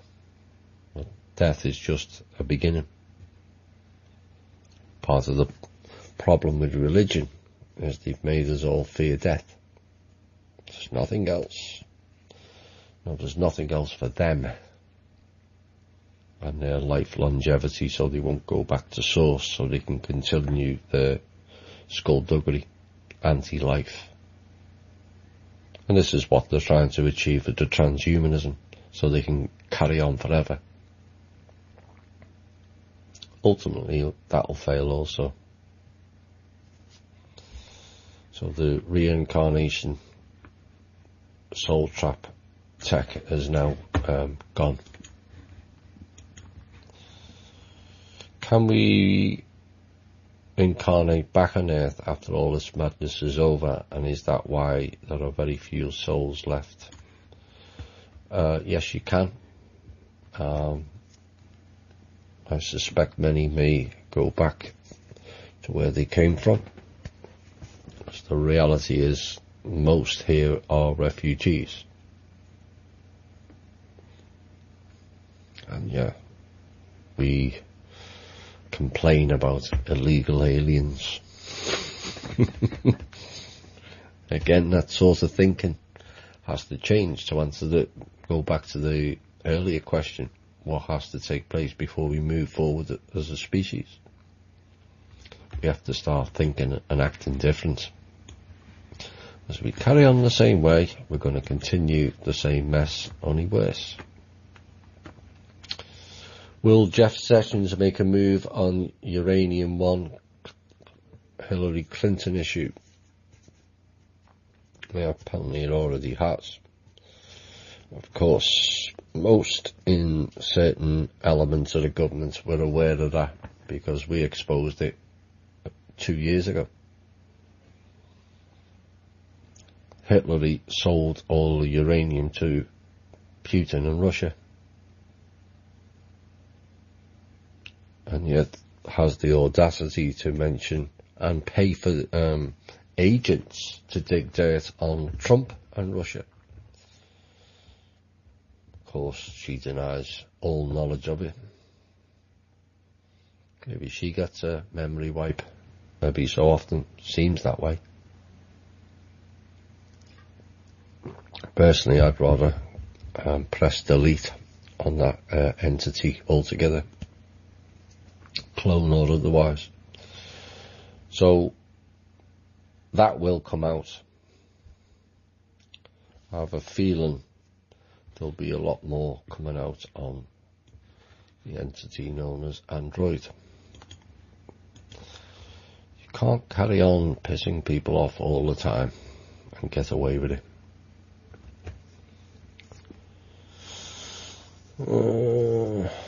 Are there any new numbers to report on the UN order to fire, arrest, etc., those associated with the Rothschilds after the Rothschilds made threats against the UN a few weeks ago? I've got no more numbers. I know it's still ongoing. And suddenly why you're seeing, I mentioned in a recent show,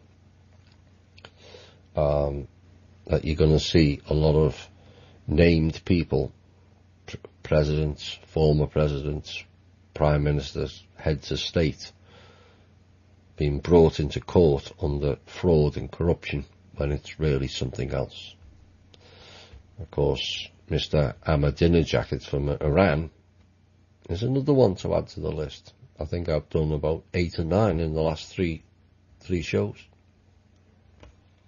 So that's kind of what's going on. They're being put through the courts and dealt with in a quiet sort of way.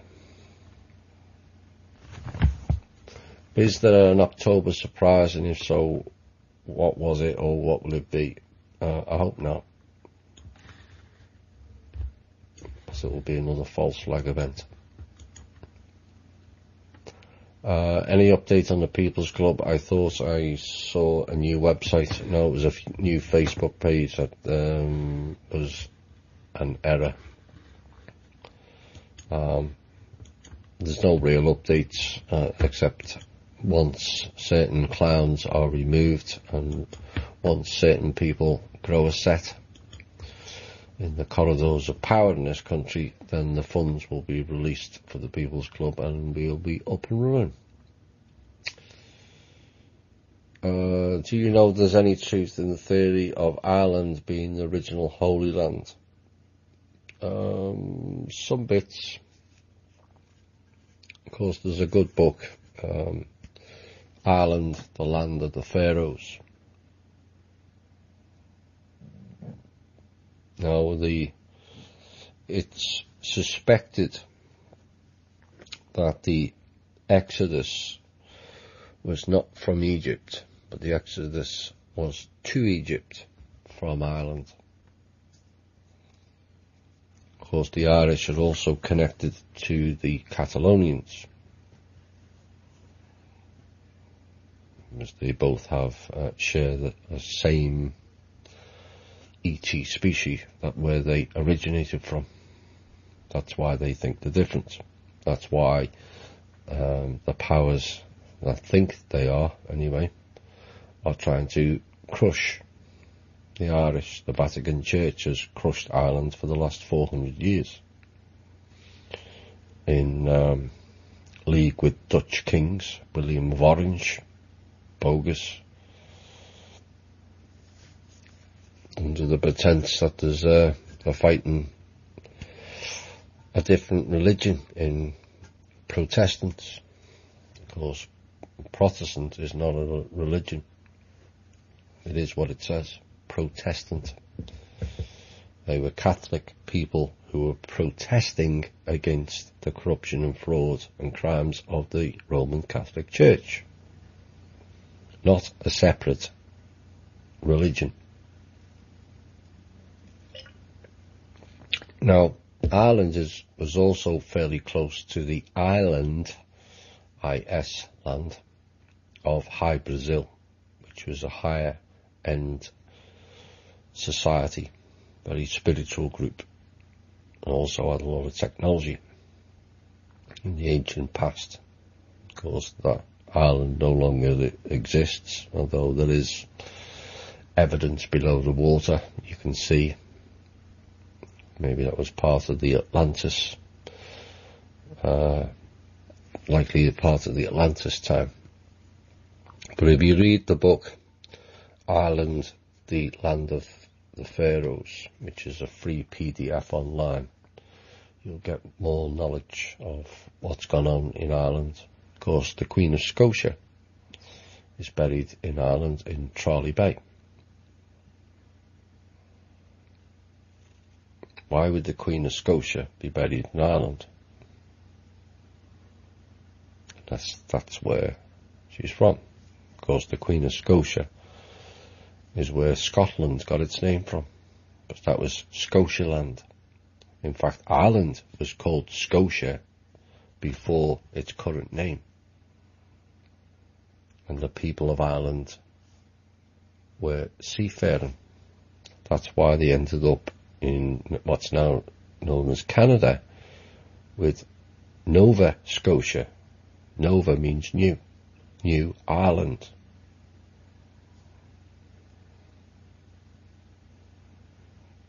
So there's enough there for the Irish people to research. They were a higher end society, and unfortunately certain kings and queens and houses decided they would shut down their history, like they did with the Aboriginals, like they did with the Native Americans, so they can write their story, not ours. Is Mother Earth now in the 5th or 6th dimension, which is the highest dimension we can go at this time? No. There's elements of a change in vibration that may suggest we may be partially in the 4th, but not all the way clearly.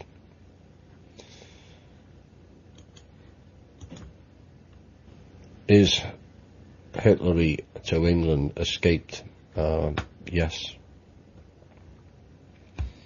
Like I said in the intel, she has a bounty on her head by a number of different groups who have had enough of that particular group's shenanigans, and they want to take her out.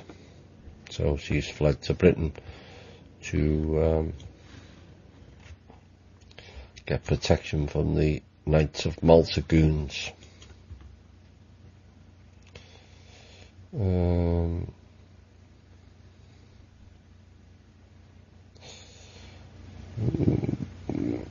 me see. I've answered that one.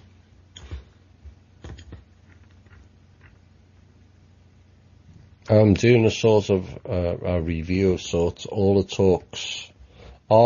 talks a new person should listen to bring themselves to this present current understanding. The ones listed at thinkdifferent.thepeoplesclub.org.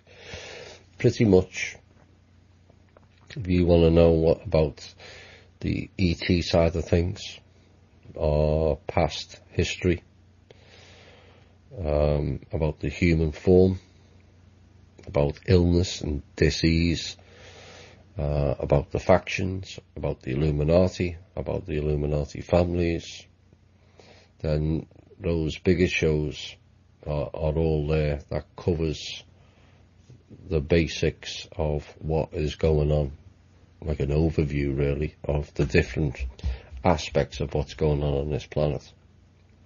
Future of Humanity, the Shane show, the Faction show, the Illuminati shows, the Savali shows, the Levashov shows. It covers pretty much all the aspects. We have probably one more major show to do that I'd like to do at some time. That'll cover the financial.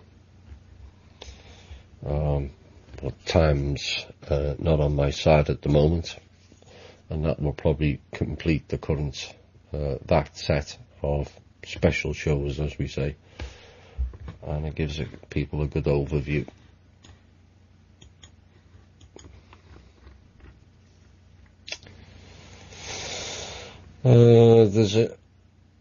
There's an unusual stillness and calmness in the air. Has something changed or shifted? Everything is changing. Certain things have shifted and certain things haven't.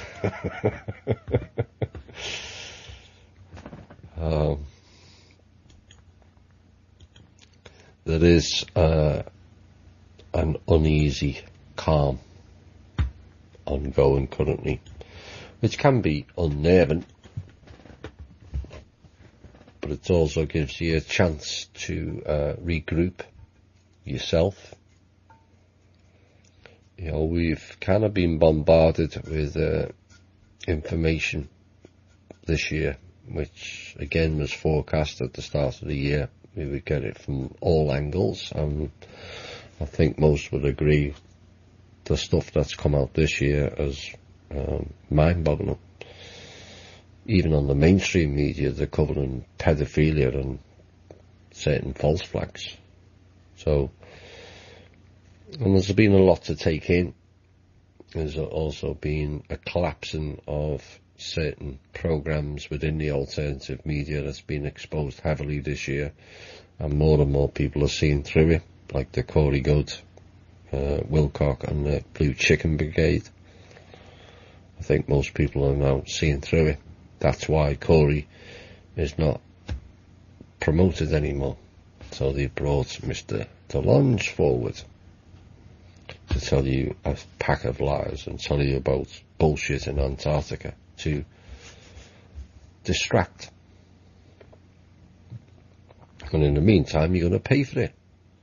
Well, don't. Just don't. You know, there's many of us in the alternative community who have campaigned long and hard about charging for knowledge and the truth. But it's up to us in the awake community to observe that and go, you know what? I'm not paying for that. If it's someone from the CIA, the DOD, and other rogue organisations, do you really think we're going to get some truth out of them people? Because they're the ones that have been blocking it.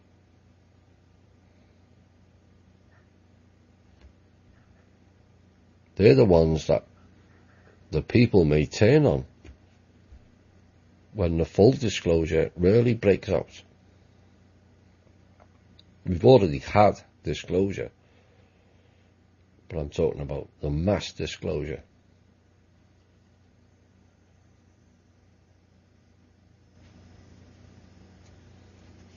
So don't buy into it, because they're not going to tell you anything that you don't already know or you haven't already heard from this show and many other shows.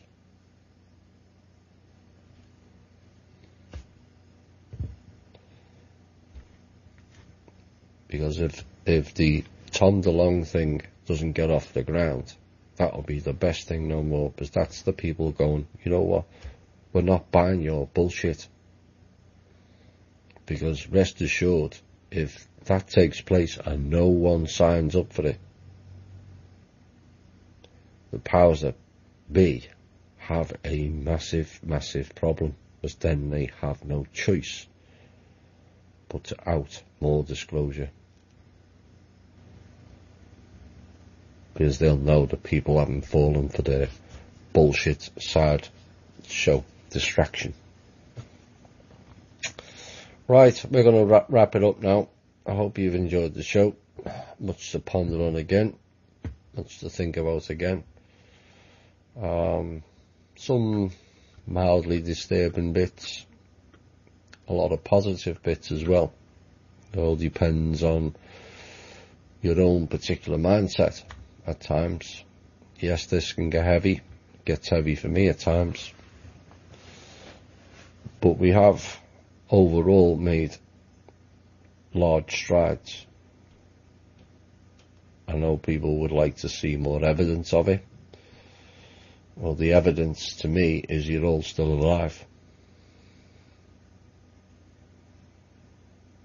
The reality is they wanted us all dead long before now. And talking about dead people, I'm going to play the last song for someone who died last year, last November. Except some websites are announcing that he died this week. So the last song will go out to Mr. George Soros, who died in November of 2016. So we'll play that last song for him, because that's exactly what he is. Anyway, this has been the Truth, Honour and Integrity Show.